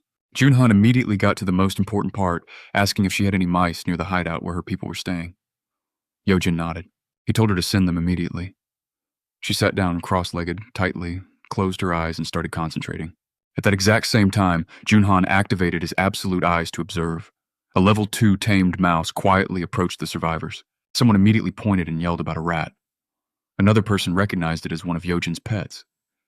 Then food suddenly began dropping out from a system window right in front of them.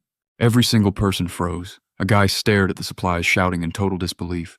Another wondered out loud where this food even came from. Someone immediately guessed Yojin had actually sent it. The system began flooding Jun Han with notifications as Yojin's trust increased even further. He grinned. He completely understood the answer. Yojin's scouting ability combined with his absolute eyes was incredibly ridiculous. Tens of thousands of rats crawling through sewers, ruined buildings, subway tunnels, and hidden corners would effectively become his personal surveillance network. A perfect scout. He accidentally recruited the absolute greatest one imaginable. After finishing up, Yojin apologized and asked about something else. Earlier he had mentioned the Nambuan district. Was he really talking about the area near Sando Beach? Jun Han confirmed it right away. The massive realization hit him instantly. This definitely wasn't just some coincidence. Yojin had actually been there before. Unlike Dongjun's team, who had never visited that specific region, Yojin already knew the entire area. Even better, she didn't actually have to travel there herself. Her mice could easily do it. That meant she could check if his family was alive, quickly gather information, and even deliver supplies without risking a single human life. Yojin smiled confidently and told him he could completely rely on her. Another trust notification quickly appeared. Jun Han nodded and immediately asked if she could handle this specific request right now. Looking at the mouse sitting on her hand, Yojin gently stroked it and answered without any hesitation. Of course she could. Jun Han quickly added that if possible, the mouse really should travel straight down through the subway tunnels. Those underground routes would be way safer and much easier to navigate. Think about this crazy luck. For the first time in forever, he actually found a real lead pointing straight toward his missing family. And it was all just because an A-rank mouse queen literally wandered into his territory looking to survive. Yojin immediately spoke up, asking if he was talking about the first subway line. Jun Han quickly confirmed he was, since he planned to use that exact route for an evacuation later. The very moment she heard that plan, she practically shouted that he absolutely could not do that. Caught completely off guard, Jun Han immediately asked why. Yojin frantically explained that a huge monster was living right at Smon Station. Jun Han frowned. A monster. Hearing that warning, he quickly pointed straight toward her and asked if she could at least send one little mouse over there. Yojin concentrated hard and answered yes. Through the mouse's shared vision, they immediately saw the massive problem. A gigantic snake had captured a squirming goblin, swallowing it whole like a snack-sized appetizer. Then the massive reptile slowly noticed the tiny mouse hiding nearby. Those massive jaws snap open and lunge forward. The little mouse barely dodges the strike, sprinting for its absolute life while the monster gives chase. Watching everything through his remote vision, Jun Han squints. This beast is absolutely massive, way bigger than anything they have fought so far. He quietly wonders if it sits above level 40. Yojin asks if he saw it too. Nobody is getting through that station alive, so she quickly suggests they take a completely different route. They could move one stop farther and enter through Pomonagal instead. After all, she has already seen what Dongjun and his squad can do. Reaching that station should be totally possible for them. Jun Han considers it and agrees. He tells Yojin she can stay in room 2001. She nods immediately, though he warns her she has to clean it herself. She happily agrees, telling him she's heading up there right now. Jun Han smiles and tells her to get some rest. Once she leaves, he wonders if he would have made similar plans if their two groups had actually met before the whole world merged together. Then another system window pops up. Without a second thought, he selects Install Solar Panel. Construction kicks off with 24 hours on the clock. Jun Han thinks that speed is fine, but one panel is nowhere near enough for 800 people. If he wants enough cash to build extra infrastructure, he definitely needs more workers and hunters. A 3-shift rotation will eventually become completely necessary. The exact same logic applies to every future facility. He nods to himself, more hunting it is. Down in the tunnels, Dongjun and his squad are sprinting away from chasing monsters. Dongjun yells that they are attacking quickly, turning back around. Everyone else stops too, spotting bats flying straight at them. The archers instantly fire back. Arrows shred through the air, dropping the nasty beasts before they can close the gap. Afterward, Ji-hun checks if anyone is hurt. Hin replies that she is honestly way more worried about that giant snake waiting at SM Station. Can they actually kill a monster like that themselves? Ji-hun thinks for a second and says it will probably be fine. If things ever get too dangerous, Jun Han can always pull them right out. Hin agrees, admitting she's probably just worrying too much. Dongjun smiles and tells them exactly there is no reason to panic just yet. The squad keeps moving and finally reaches the station. As soon as they step inside, Dongjun spots countless monster corpses scattered absolutely everywhere. Karen shudders at the gruesome sight, but Dongjun urges everyone forward. You would think they only need to endure a little longer, right? But suddenly Dongjun stops dead, screaming for everyone to halt. A gigantic snake is waiting right ahead. Yushu loses all confidence instantly, demanding to know how they are supposed to fight something straight out of a nightmare. Instinctively, he turns right around to retreat. At that exact moment, Dongjun grabs Ji-hun and yells for everyone to hit the deck. The entire team obeys without a second thought. Then a sudden system notification pops up. Group mission: kill the giant snake. Time limit is 10 minutes. Reward is huge experience and the failure penalty is none. Yeonju looks around in total confusion, asking what is happening. Someone mutters it feels like an earthquake. Dongjun just stares at the quest window in pure disbelief. The mission specifically names him and Yeonju as the primary targets responsible for killing this snake. He honestly wants to ask who in the world thinks this is a reasonable assignment. For a brief second, he wonders if Jun Han has completely lost his mind. Then he looks over at Yeonju, frowns, and realizes complaining will not solve a single thing. He draws his weapon and hurls it straight forward. The attack slams directly into the snake's head. The giant reptile hisses violently, but Dongjun has already done his job perfectly. Normally, a giant snake prefers swallowing its prey alive. Large prey has to be restrained first with venom or crushing pressure so they do not cause internal damage. But small prey is very different. At that exact moment, a tiny mouse runs right over the giant snake. The monster does not care at all. A mouse is basically a moving snack. Watch this part closely because this snake just swallowed that mouse completely unaware. It made the absolute worst dietary decision of its life. Watching through their connection, Jun Han smiles and opens his inventory. He already has a brilliant idea. Inventory store a few dirty tricks, he immediately activates his gas summon skill. Thick smoke suddenly erupts deep inside the snake's stomach. Then he quickly follows it up with burning paper summon. The mouse keeps running through the beast's insides, leaving a trail of fire like a tiny, furry arsonist. A second later, the snake's stomach violently explodes from within. Back at the apartment, Yeojun grabs her head, totally shocked by the sudden sensory feedback. Jun Han quickly asks if she's all right. She forces a small smile, replying that she's perfectly fine, just a little startled. He nods back. Regardless, she did an absolutely amazing job. Yeojun proudly agrees. Then Jun Han shifts his focus back toward the battlefield. Even with that internal explosion, he has no plans to let the giant snake off easy. His vassals still need to finish the job. System windows pop up back to back. Jun Han cannot help but grin. Between squad bonuses and distributions, this fight is about to print money and experience like an absolutely broken machine. Dongjun hurls his spear straight into the snake's head. Right on cue, Yeonju partially transforms and charges in. Her claws tear through the monster's skull, punching a massive hole right out the back. The system immediately confirms the kill. Level 40 giant snake defeated. A massive wave of experience gets awarded instantly. Over 1.8 billion drops into the absolute recluse wallet. Dongjun and Yeonju have cleared the station boss, unlocking a new construction option. Outpost SM Station.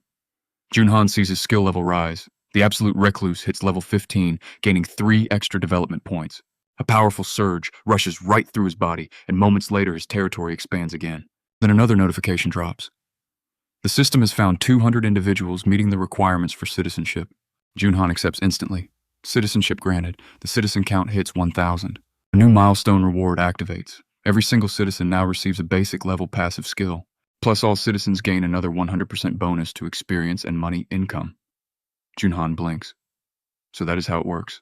Even if he drops his personal distribution percentage to 0, the citizens still keep that base bonus. The entire system becomes way more efficient the larger it grows. Right then, Yojine stands up. She awkwardly apologizes before asking once more if he can move her people to safety. Jun Han watches her for a second, then smiles. Of course he can. Yojine's face immediately brightens up. She thanks him over and over before Jun Han asks if she can control her mice again. Yojine confidently flexes her arms and declares she can totally handle it. Jun Han explains that he will guide her people while the mice lead the way. She nods right away. Down at the station, a tiny mouse runs ahead, squeaking several times. The survivors follow it while Dongjun and the others advance carefully through the area. Looking around, Dongjun is pretty surprised by the massive pile of monster corpses covering the station. Yanju asks if they have arrived. Dongjun tells her that the place already looked exactly like this before they even got here. Apparently this station used to be completely full of orcs. Even with the boss dead, he warns everyone not to relax just yet. Plenty of monsters could still be hiding nearby. The mouse continues squeaking impatiently, basically acting like a tiny tour guide. Yushu stares at the creature, admitting that for a mouse it is just ridiculously smart. Bong Ho immediately wonders if this is just another one of Jun Han's abilities. Back at the apartment, Jun Han uses absolute eyes, confirming no immediate danger around them. Then he turns his full attention to his new skill points. He has to spend these carefully, but the first choice is obvious. Absolute eyes has become one of his best abilities, especially now that it works perfectly with Yojini's scouting network. He selects the absolute eyes level up. A violent surge of power floods right through him. He grabs his head as new information pours directly into his mind. At that exact moment, his squad encounters goblins. The upgraded skill immediately displays detailed information. Level 8 goblins, average height 130 centimeters, intelligent enough to use tools, exceptional eyesight. Effective vision in darkness and long-range environments. Jun Han instantly understands the true value here. Information is absolute power. He needs every single advantage available to gather enough resources for that resurrection later. After a little thought, he decides his next investment should go toward maintaining status. His population is exploding. New citizens arrive every single day, making trust and loyalty more important than ever before. More citizens means more power, but only if they stay loyal. Jun Han nods to himself and selects the maintain status level up, preparing for the next stage of his territory. Just as Jun Han finishes upgrading maintain status, he suddenly freezes. Gunshots echo through the area. For a second, he actually thinks he heard it wrong. Now this is where things get crazy. He looks through absolute eyes and immediately spots the problem. A goblin holding a gun. These little green menaces just upgraded from sticks and rusty knives to straight to actual firearms. A second later, more goblins raise their weapons, aiming right at Dongjun's squad. Dongjun does not hesitate. He shouts for everyone to run immediately. Jihan cannot believe what she is seeing, screaming out, "How did goblins even learn to shoot?" Peeking around a corner, Dongjun grimly admits that fighting them head-on would be pure suicide. Then he remembers something important. They have Bong Ho. In the very next instant, Bong Ho appears right behind the goblin, smashing one directly in the chest. He whips around, taking out a bunch more before they even blink. Right on cue, June fires an arrow straight into a goblin's hand, sending its gun flying. Bow drawn, she looks absolutely insulted that a goblin dared aim a gun at her. Yanju goes full bear mode and charges with Dushu sprinting right beside her. Together, they completely bulldoze the monster lines, sending them flying everywhere as the rest of the squad lays down support fire. Watching this chaos play out, Jun Han pulls up the registration menu. The exact gun those goblins used pops up on screen. Ammo costs, registration fees, every single little detail is listed right there. Technically, he can start selling guns now. The upside is huge. Better firepower means faster monster hunting. Weaker citizens could grind safely and profits would skyrocket. But there's one massive catch. Trust. He takes in pretty much everyone lately. His population is booming. Most folks are fine, but massive crowds always bring greed, old grudges, and pure stupidity. Lots of stupidity. Handing guns to every random survivor is basically asking for a bloodbath. Jun Han makes the call instantly. Firearms only go to people who pass extremely strict background checks. Maximum loyalty, perfect trust, 0 exceptions. He already knows who gets the first batch. Right on cue, a weapon materializes right in front of Bong Ho. Bong Ho grabs the gun quietly, thanking his boss. Meanwhile, Dongjun and his squad are still chasing Yojun's little mouse deep through the station. They finally hit a door, push it open, and spot the exact group of survivors they were looking for huddled inside. Back near the main complex, Jun Han finally leaves his base for once. Walking down the ruined street, he realizes it feels surprisingly good, just breathing fresh air again. Yojun tags along, thanking him for personally coming out to welcome her group. Jun Han just shrugs, admits he needed a walk anyway. Then an alert pops unauthorized creatures attempting entry. He smiles slightly. Looks like her group finally arrived. The system flags a bunch of new eligible citizens, and Jun Han instantly fires off the invites. The second they cross the line, Yojun's mother calls out. Yojun sprints forward as her whole family rushes in and pulls her into a massive hug. Her mom immediately scolds her for vanishing without a single word. Yojun apologizes over and over until someone notices she smells perfectly clean. Yojun proudly brags that they have running hot water, real showers, soft beds, actual warm food. Basically every single luxury that apocalypse survivors treat like legendary artifacts. Hearing that, the whole family's eyes light up. Jun Han steps up and calls Yojun over, and she snaps to attention. He formally tells her that apartment 2071 is officially hers. She can use it however she wants, though cramming 35 people inside is going to be incredibly tight. Yojun checks the crowd and awkwardly asks what she's even supposed to do. Jun Han casually replies that he's assigning 3 extra units. She definitely earned it. Yojun looks ready to explode with pure gratitude. He assigns apartments 2402, 2031, and 1902. Yojun vows to work hard. The system immediately spams him with trust and loyalty alerts from Yojun's entire group. Honestly, even Jun Han is surprised by how fast those stats are climbing. Here's the crazy part. He leveled up earlier but never actually checked out his rewards. Pulling up the system screen, he finds a brand new feature labeled Fundraising Management. The number on screen makes him blink hard. 1,000,000,001. He just stares at it, wondering what kind of broken mechanic he unlocked now. Before he can dig into it, Hin walks over and gets his attention. She asks if he has a quick minute since almost every chat lately involves monster raid system quests or moving entire groups of survivors. He immediately gets the feeling this will not be a light chat. After a quick pause, he invites Hin inside his place. She quietly steps into his apartment, murmuring a thank you. Jun Han sits back and asks what is on her mind. Hin hesitates, awkwardly fidgeting before admitting she has something super important to say. He just smiles, telling her to speak freely. Taking a deep breath, she finally blurts it out she wants to quit the squad. Her head instantly drops into a deep bow. Stunned, Jun Han just stares at her, asking her to repeat that. Hin quietly explains her skills are useless to the team, and they will be totally fine without her. Jun Han calmly tells her to stop lying, and that breaks the dam completely. Gritting her teeth, she finally shouts that she's terrified. Goblins terrify her. Orcs terrify her. The giant snakes, the red tigers, all of it. Tears completely flood down her face as she apologizes over and over again. Whenever things go bad, Jun Han always has to save them, leaving her feeling completely worthless. Jun Han just listens in pure silence. Honestly, he noticed this breakdown coming for a long, long time. Between saving Bongho's grandmother, the whole orc hunt, and that crazy tiger incident, Hyern had nearly died several times. Her poison mist ability definitely wasn't easy to control either. One single slip-up and she could wipe out allies. Sure, it packed a punch, but handling it in close combat was a nightmare.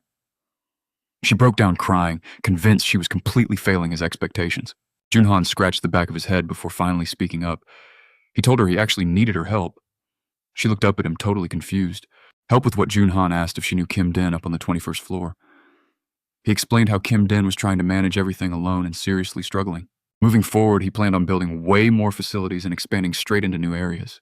He needed trustworthy people to manage those spots, people he could actually rely on, and he believed she was absolutely one of them. Then he awkwardly glanced away and admitted a pretty simple truth. Give people the right job and absolutely nobody is useless. Her ability was genuinely strong. One day it would definitely become super important. Since she wasn't comfortable fighting outside right now, she could just help manage the territory inside.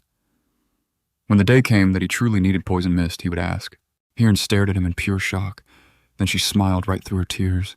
The system immediately reported a huge spike in her loyalty since she was already registered as a vassal. Plus, the vassal limit increased again. Hyern quickly wiped her face, apologizing for showing him her weak side. She promised she would work so much harder from now on. Jun Han nodded, thanking her for everything she had already done. And then another system notification popped up. Summon mythical creature, cost 1,000,000,000 won. Jun Han just stared at that insane price tag. 1,000,000,000. That definitely wasn't pocket change, but curiosity won the battle almost instantly. He selected summon and the payment went right through. A massive magic circle materialized right on the floor. Blinding light flooded the room, making Jun Han instinctively shield his eyes. Then something cracked. A fractured egg sat inside the circle, glowing bright. Moments later, a tiny little raven emerged. Jun Han instantly activated Absolute Eyes. The system identified it as a level 1 three-legged crow, a sacred creature born completely from the sun's power. Right now, it was just a tiny chick desperately needing pure solar energy to grow. Jun Han crouched down to greet it, and the little bird chirped right back. Then came the absolute hardest challenge of the apocalypse, naming a pet. After several seconds of intense brainpower, he looked at the bird and decided since it was black, Blackie sounded perfect. The crow immediately flapped its little wings, making all kinds of noises. Jun Han took that as approval, or maybe a formal complaint. Honestly, it was pretty hard to tell. Then the little guy started attacking a package of snacks with the sheer determination of a dungeon boss. After stuffing its face, it rolled right onto its back, looking completely satisfied with life. Jun Han just sat beside it and stared. This sacred beast, chosen by the sun, basically had the lifestyle of a lazy, unemployed landlord. Then another notification popped up. Three-legged crow leveled up. Solar panel efficiency increased 100%. Jun Han instantly sat up. The solar panels now generated double their old output. Any leftover electricity automatically converted straight into cash, returning directly to his absolute recluse account. Suddenly, that insane investment looked way better than before. Before spending cash on solar panels felt painfully useless. But get this, everything just completely flipped. Those 10 newly acquired districts still lacked solar panels, mostly because he had already drained his funds dry. But thanks to Blackie's bonus, the whole economy completely shifted. Jun Han looked down at the tiny crow, sleeping peacefully, realizing something totally ridiculous. He blew $1,000,000,000, totally expecting some epic, legendary, mythical beast. Instead, he scored a lazy baby crow that just ate snacks, napped hard, and accidentally doubled his entire energy grid's efficiency. Honestly, that might have actually been even better. Jun Han immediately started running the numbers in his head. The three-legged crow had basically boosted solar panel efficiency again. At this rate, those panels were practically printing free money under the sun. He figured the annual income just spiked to around 90,000,000 won per district. Staring at numbers like that, hesitating wasn't an option anymore. He instantly ordered new solar panels built across all 10 districts. The system accepted his request, flashing a construction timer of 23 hours, 59 minutes, and 59 seconds. Every district was now officially under development. Sometime later, Jun Han headed to apartment 3001. Standing outside, Cho called out, asking who it was. Jun Han introduced himself, and the door quickly swung open. Cho looked completely surprised, asking why he came. Jun Han casually said he had a favor to ask. Cho immediately looked confused. A favor from him? Jun Han just asked if Cho could keep some money safe for him. Cho basically short-circuited on the spot. Keep money safe. What money? Meanwhile, Jun Han had already reached a brilliant conclusion after heavily studying his tax collection skill. So if he just hands cash to trusted citizens and lets the system rake in passive returns, loyalty literally becomes a wild investment strategy. But the real question is simple. Who actually gets that insane cash? The answer is standing right there. Hung Jun's status window screams reliability, 89 trust, 98 loyalty, absolute gorilla strength, and first servant rank. This guy is a walking vault. Jun Han instantly transfers 1,000,000,000 yuan over. The transfer fee makes him wince, but the system suddenly pings with a massive boost in Hung Jun's stats. His loyalty hits 100. Since he's a registered vassal, the limit instantly increases again. Hung Jun just stares at the amount in absolute disbelief. He awkwardly raises one finger should he just hold it, without spending a single coin. Jun Han fully expects that reaction, but that loyalty jump still catches him off guard. He smiles, telling him a little spending is fine. Hung Jun starts bowing like he just inherited an entire kingdom. Jun Han stops him. No need for that, he's the one grateful for the help. After totally wrapping up that matter, he moves on to the next issue. A little later, Kim puts her hands on her hips, asking if he is seriously giving Hin to her team. Jun Han points at Hin and casually confirms it. From now on, they will work together. Plus, Kim's team leader salary gets doubled. Another loyalty increase suddenly pings. Kim completely lights up. She grabs Hin proudly, announcing she will work harder than ever. Hin instantly protests loudly, begging her to slow down, while getting completely dragged away down the busy hallway. Watching them fade out, Jun Han figures one tough chat ended well. But unfortunately, the next one won't be so easy. Later inside room 2011, Jun Han sits down with Dong Jun's squad. He praises today's massive achievements and asks how everyone is holding up. Dong Jun assures him the team is fine, asking what exactly they need to discuss. Jun Han explains cleanly, thanks to their grind, that Sman Station monster is dead. The entire subway route stretching from Palm Nagal Station down to Paul Station is completely clear. Before new monsters can occupy the area, they all need to move. While speaking, Jun Han just remembers Hin about the tears, about the deep fear. These people risk their lives every single day, all because of his personal requests. They only survived that brutal station op because Yojin warned them about the giant snake beforehand. Without that intel, it would have been a complete bloodbath. He knows this sounds selfish. He just wants his family safe no matter what the cost, but he cannot abandon them. Finally, he drops the plan. Tomorrow they depart for Shigali Station. Heavy silence fills the quiet room, but nobody objects. Then a familiar chirp echoes through. The three-legged crow leveled up again. Solar panel efficiency just spiked another 100%. Jun Han practically chokes on his drink. This little freeloader levels faster than his actual fighters. The system pops up, the crow hit level 5 and is releasing a solid chunk of solar energy. It awakened basic fire element magic. Jun Han blinks hard. Wait, actual magic. He tries activating it. A tiny flame flickers above his fingertip. He stares in pure disbelief it actually worked. But more importantly, it feels strangely familiar. The sensation mirrors using his other powerful system abilities. It doesn't feel foreign at all. It feels totally natural, like this power was always waiting right there.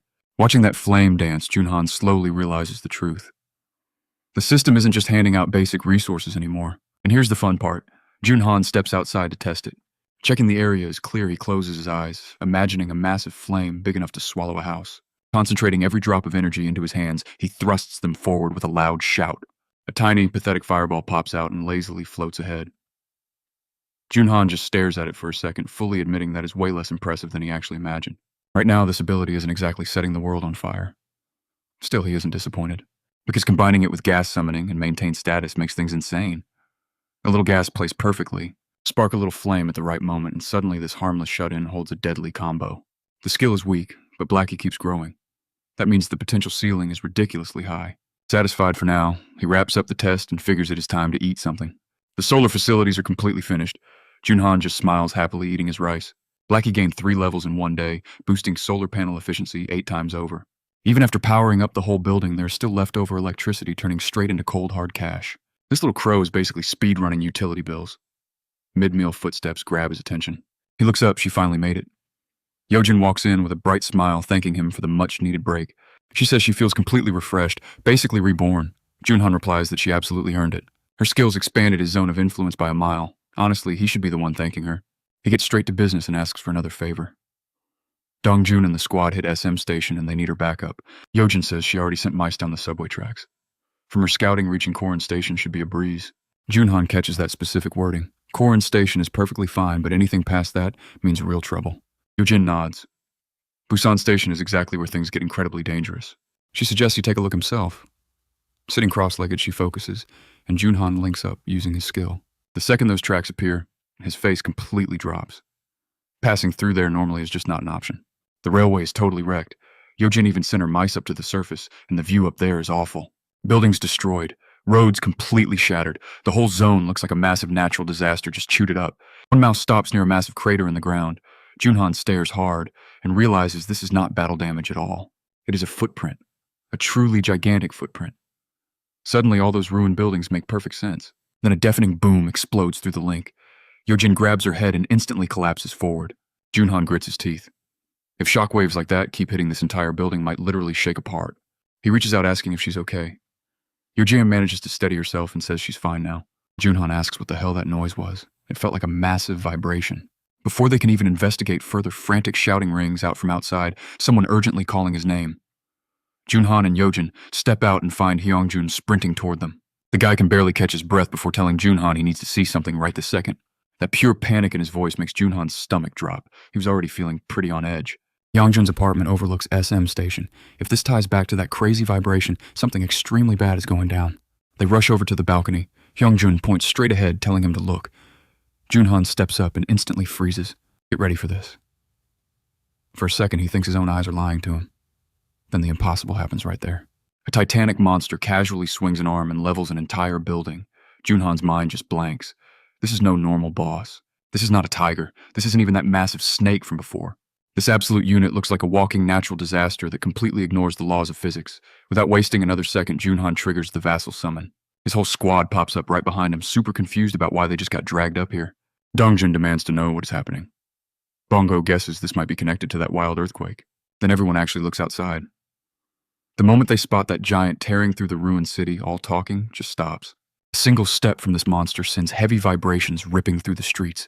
Hyungjun points at the window. It is heading straight for them. Dongjun stares in total shock, asking what kind of freakish monster that thing even is. Jun Han's face hardens. They have to stop it. But then reality really sinks in. Against goblins, they have a shot. Against orcs, they have strategy. Against tigers and giant snakes, they can gang up and fight. But this thing, looking at its insane size alone, Jun Han cannot even picture them surviving one direct hit. For the first time in ages, pure fear creeps into his chest. And unlike before, this is not about failing some quest. This is the raw terror of facing an enemy that looks flat out invincible. Right then, Yeonju steps forward and calls out his name. She reminds him how he gave her a real chance when she had absolutely nothing left. Staring at that giant, her eyes burn with pure rage. Jun Han looks over, asking if she can honestly handle a threat of that magnitude. Yeonju meets his stare without flinching, vowing she will make sure she can. Right on cue, a glowing system window pops up. Quest defeat the Cyclops. 1 target. 24-hour limit. The reward, her son resurrected for 1 single day. The penalty for failure is 24 hours of agonizing pain. Jun Han accepts it immediately. Hesitation is no longer an option here. He quickly gathers the squad to pass down final instructions. Once the battle plan is laid out, he asks if they all understand. Everyone answers yes. Team 1 is officially locked in Yeonju, Dongjun, Dejung, and Duchu. Team 2 features Bong Ho and Jinan. Meanwhile, Jun Han and Yojun make up Team 3, holding down the rear. Jun Han orders everyone to move out right away. He is counting on them. The squad sprints from the building without a second thought. Before he leaves, Hin walks up. She gives a quick report.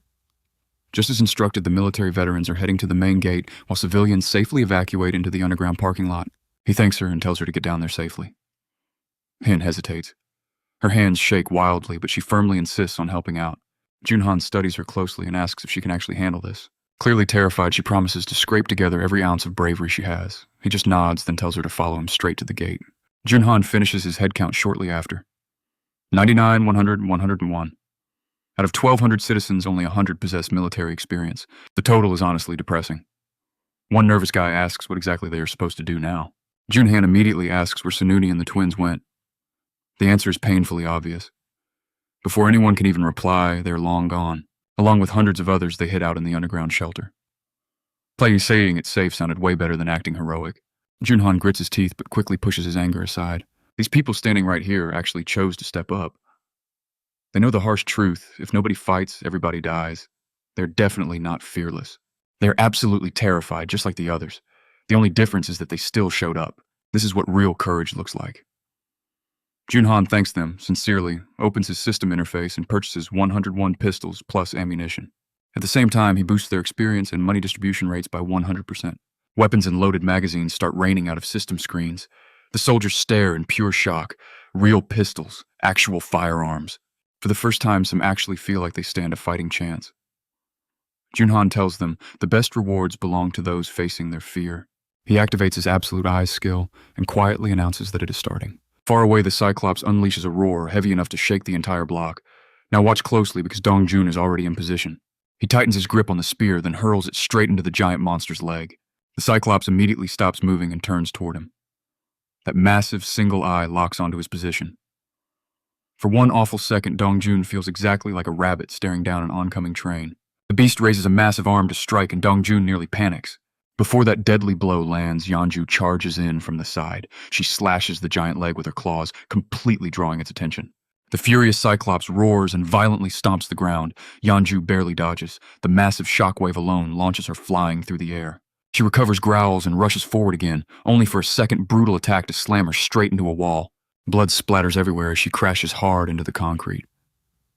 The giant Cyclops slowly steps closer to inspect her, looking absolutely ready to finish the job. Suddenly, a loud speaker echoes through the streets. Dushu blasts his own voice out at absolute maximum volume. He aggressively shouts that the Cyclops is a completely ugly idiot. For a brief moment, everybody just waits for the giant to get angry. Instead, the Cyclops just stares at him. Then it looks down at the spear stuck in its leg and finally glares at Dushu and his halberd. The giant seems to slowly connect the dots. Dushu immediately realizes his huge mistake. The Cyclops isn't actually offended. It just identified a brand new target. A second later, the monster charges straight forward. Dushu screams and runs for his life. The world's bravest loudspeaker operator suddenly becomes the fastest sprinter on Earth. Meanwhile, Jun Han watches everything unfold through his absolute eyes, realizing the bait worked perfectly. Dushu definitely is not running alone anymore. The Cyclops chases him directly toward the main gate. Dushu sprints through the broken streets screaming while the giant follows closely behind like a walking natural disaster with major anger issues. By the time he finally reaches their defensive line, Jun Han already has the protective barrier activated. The massive wall rises into place, and he immediately signals the rest of the crew. This is it. The trap phase of the operation officially begins. Blackie dives straight at the Cyclops, slashing its huge eye with sharp claws. The giant immediately loses its vision for a split second, and Ji-hoon never wastes an opening. She quickly draws her bow and releases. The brutal shot pierces straight through the Cyclops' palm before driving deep into its eye. At the exact same time, Bong-ho teleports onto the massive monster and unleashes an entire squad of combat mice. The freaky rodents dive straight into the screaming Cyclops' open mouth as Bong-ho shouts to Jun Han.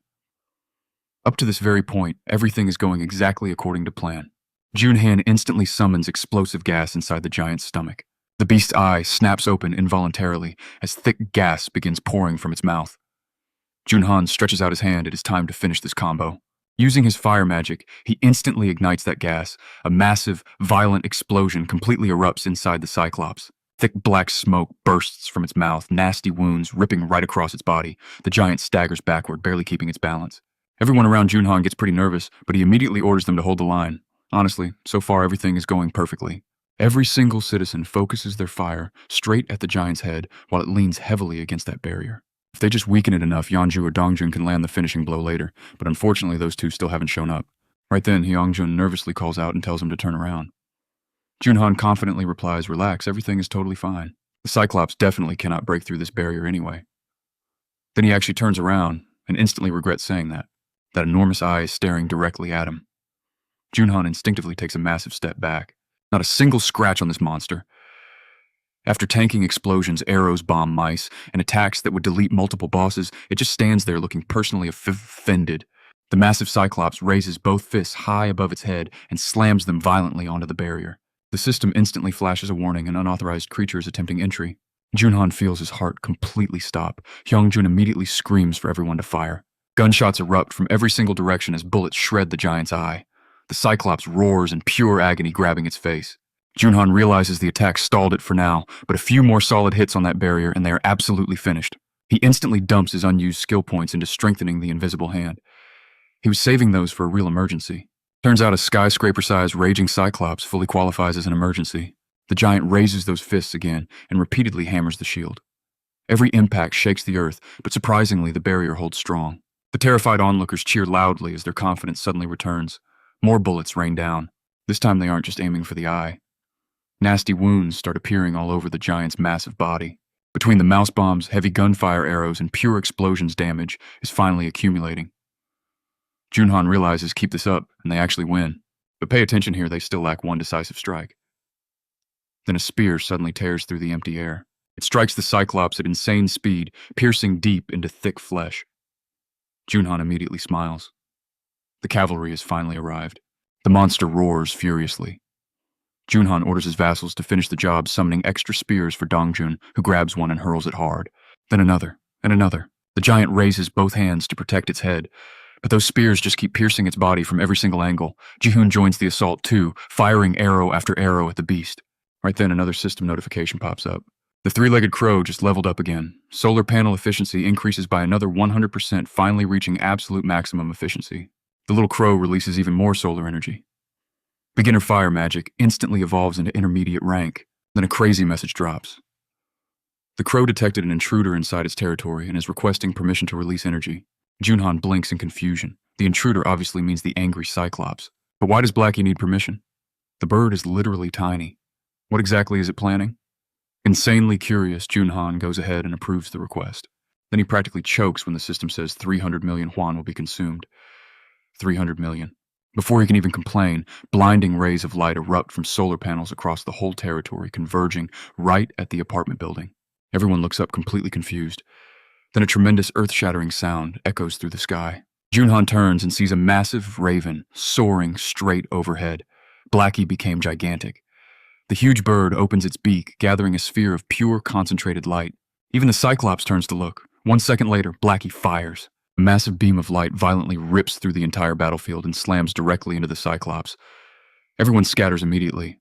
The beam pierces straight through the giant's thick body. The Cyclops screams in utter agony, dark blood pouring from its mouth. This devastating attack leaves a huge gaping hole right in its torso, finally bringing the massive monster crashing hard to the dirt. And the timing couldn't be better. At that exact moment, Yeonju finally arrives. She launches herself straight at the fallen giant. The very last thing the Cyclops sees is an enraged bear charging right at its face. Yeonju raises those heavy claws and strikes. After surviving absolutely everything, explosions, flying bullets, spears, arrows, bomb mice, shields, and even a solar-powered orbital laser crow, the final image burned deep into this giant's eye is a furious mother bear coming to violently collect her debt. The system instantly informs Jun Han he just defeated a level 51 Cyclops, rewarding him with roughly 32 billion yuan. Several of his skills level up all at once, sending a violent pain spreading right through his body. A dark field suddenly expands outward, covering everything nearby. The system congratulates him. His sheer influence is now spread across the entire residential complex, and another 10 billion yuan just got added to the construction fund. Jun Han drops straight to one knee, completely winded and gasping for air. Blackie touches down right beside him, proudly cleaning his beak, acting like he didn't just burn through 300 million yuan 5 minutes ago. Jun Han immediately starts complaining about that exact thing. The bird just looks away, playing innocent. A totally shameless act, but Jun Han isn't actually mad. Without that massive final blast, the Cyclops might still be walking. He pats Blackie on the head, offering some solid praise. Meanwhile, he thinks over this reverse summoning trick. Inside his own territory, the efficiency is just absurd. He spent 300 million and made 30 billion back. That kind of profit margin would make Wall Street brokers openly weep. Next time, he should probably just summon 10 people at once. Riding that wave of optimism, he checks the system. The system immediately steps in to crush his dreams. Reverse summoning is currently unavailable. Cost is 10 billion. He almost chokes. How did the price tag suddenly explode like that? But before he can even argue, another window pops up. He takes one look, then turns toward Yanju. She stands right on top of the dead Cyclops, sobbing out loud. The quest is finally done. After all this time, the prize she chased is finally hers. That little ping announcing the cleared quest isn't just a system notification to her anymore. It is the literal sound of hope arriving. Flashing back a bit to another survivor camp, a young guy named Junyuk is busy handing out water. Using his skill, he fills bottle after bottle for the exhausted, grateful survivors. Thirst isn't their problem anymore. The real issue is food. They are completely empty. Every single scrap of meat from their monster hunts is gone. This camp has hit its absolute limit. Eventually, they have to move on. Then the entire building violently shakes. Junyuk instantly tenses up. Seconds later, his buddy Hunchin comes sprinting over, shouting that he needs to get up to the roof right now. Something awful just went down. They sprint upstairs together. The second Junyuk looks out over the edge, his face turns dead serious. Just a few blocks away stands a massive Cyclops. Hunchin desperately asks what the plan is. Junyuk nervously runs a hand through his hair, snapping back that they can literally do nothing. You don't fight a beast like that. Their only option is praying it walks the other way. Suddenly, a blinding flash erupts in the distance. Liquid fire rains straight down. The giant roars out. Both guys whip their heads toward the chaos. Junyuk's whole expression shifts. One look is all it takes to understand what is happening. Somebody is actually fighting that thing. Somebody on an entirely different power level. He instantly orders Hunchun to gather the camp. Hunchun just stares in total shock, asking if he actually plans to head straight into that mess. Junyuk doesn't even hesitate, yes. He has absolutely no clue who's fighting, but if they want to live through this apocalypse, they need to stand behind someone strong enough to hunt giants. Hiding out here just means starving to death later. Tracking down this fighter actually gives them a shot. Bags packed, the survivor group finally heads out. Most of them are terrified. Nobody knows what kind of psycho fights a Cyclops, but fear doesn't cure starvation. They eventually reach the main residential complex. Junyuk scans the area, suddenly feeling this weird sense of familiarity. Hunchun is way more stunned. The rest of the city looks completely leveled and crushed to dust. Yet this one apartment complex stands completely untouched. They walk up to the gate and smack right into an invisible barrier. A window pops up. Access restricted. Do they wish to obtain citizenship right now? At that exact second, Jun Han grants them entry and throws a group quest their way. The objective is dead simple: climb to the 30th floor. Reaching the top, they finally meet the guy face to face. Jun Han calmly steps forward, holding out a hand to introduce himself. Junyuk completely freezes. This is really him, the absolute beast who just forced a Cyclops to its knees. Just picture the scale here. A monster that had everyone else begging for their lives just became this guy's simple loot. And now he just stands there acting like it's a casual Tuesday afternoon. Junyuk hurriedly grabs his hand, blurting out his own name. He admits it is an absolute honor to meet him. But as they shake hands, every single survival instinct he has starts, screaming the exact same thing.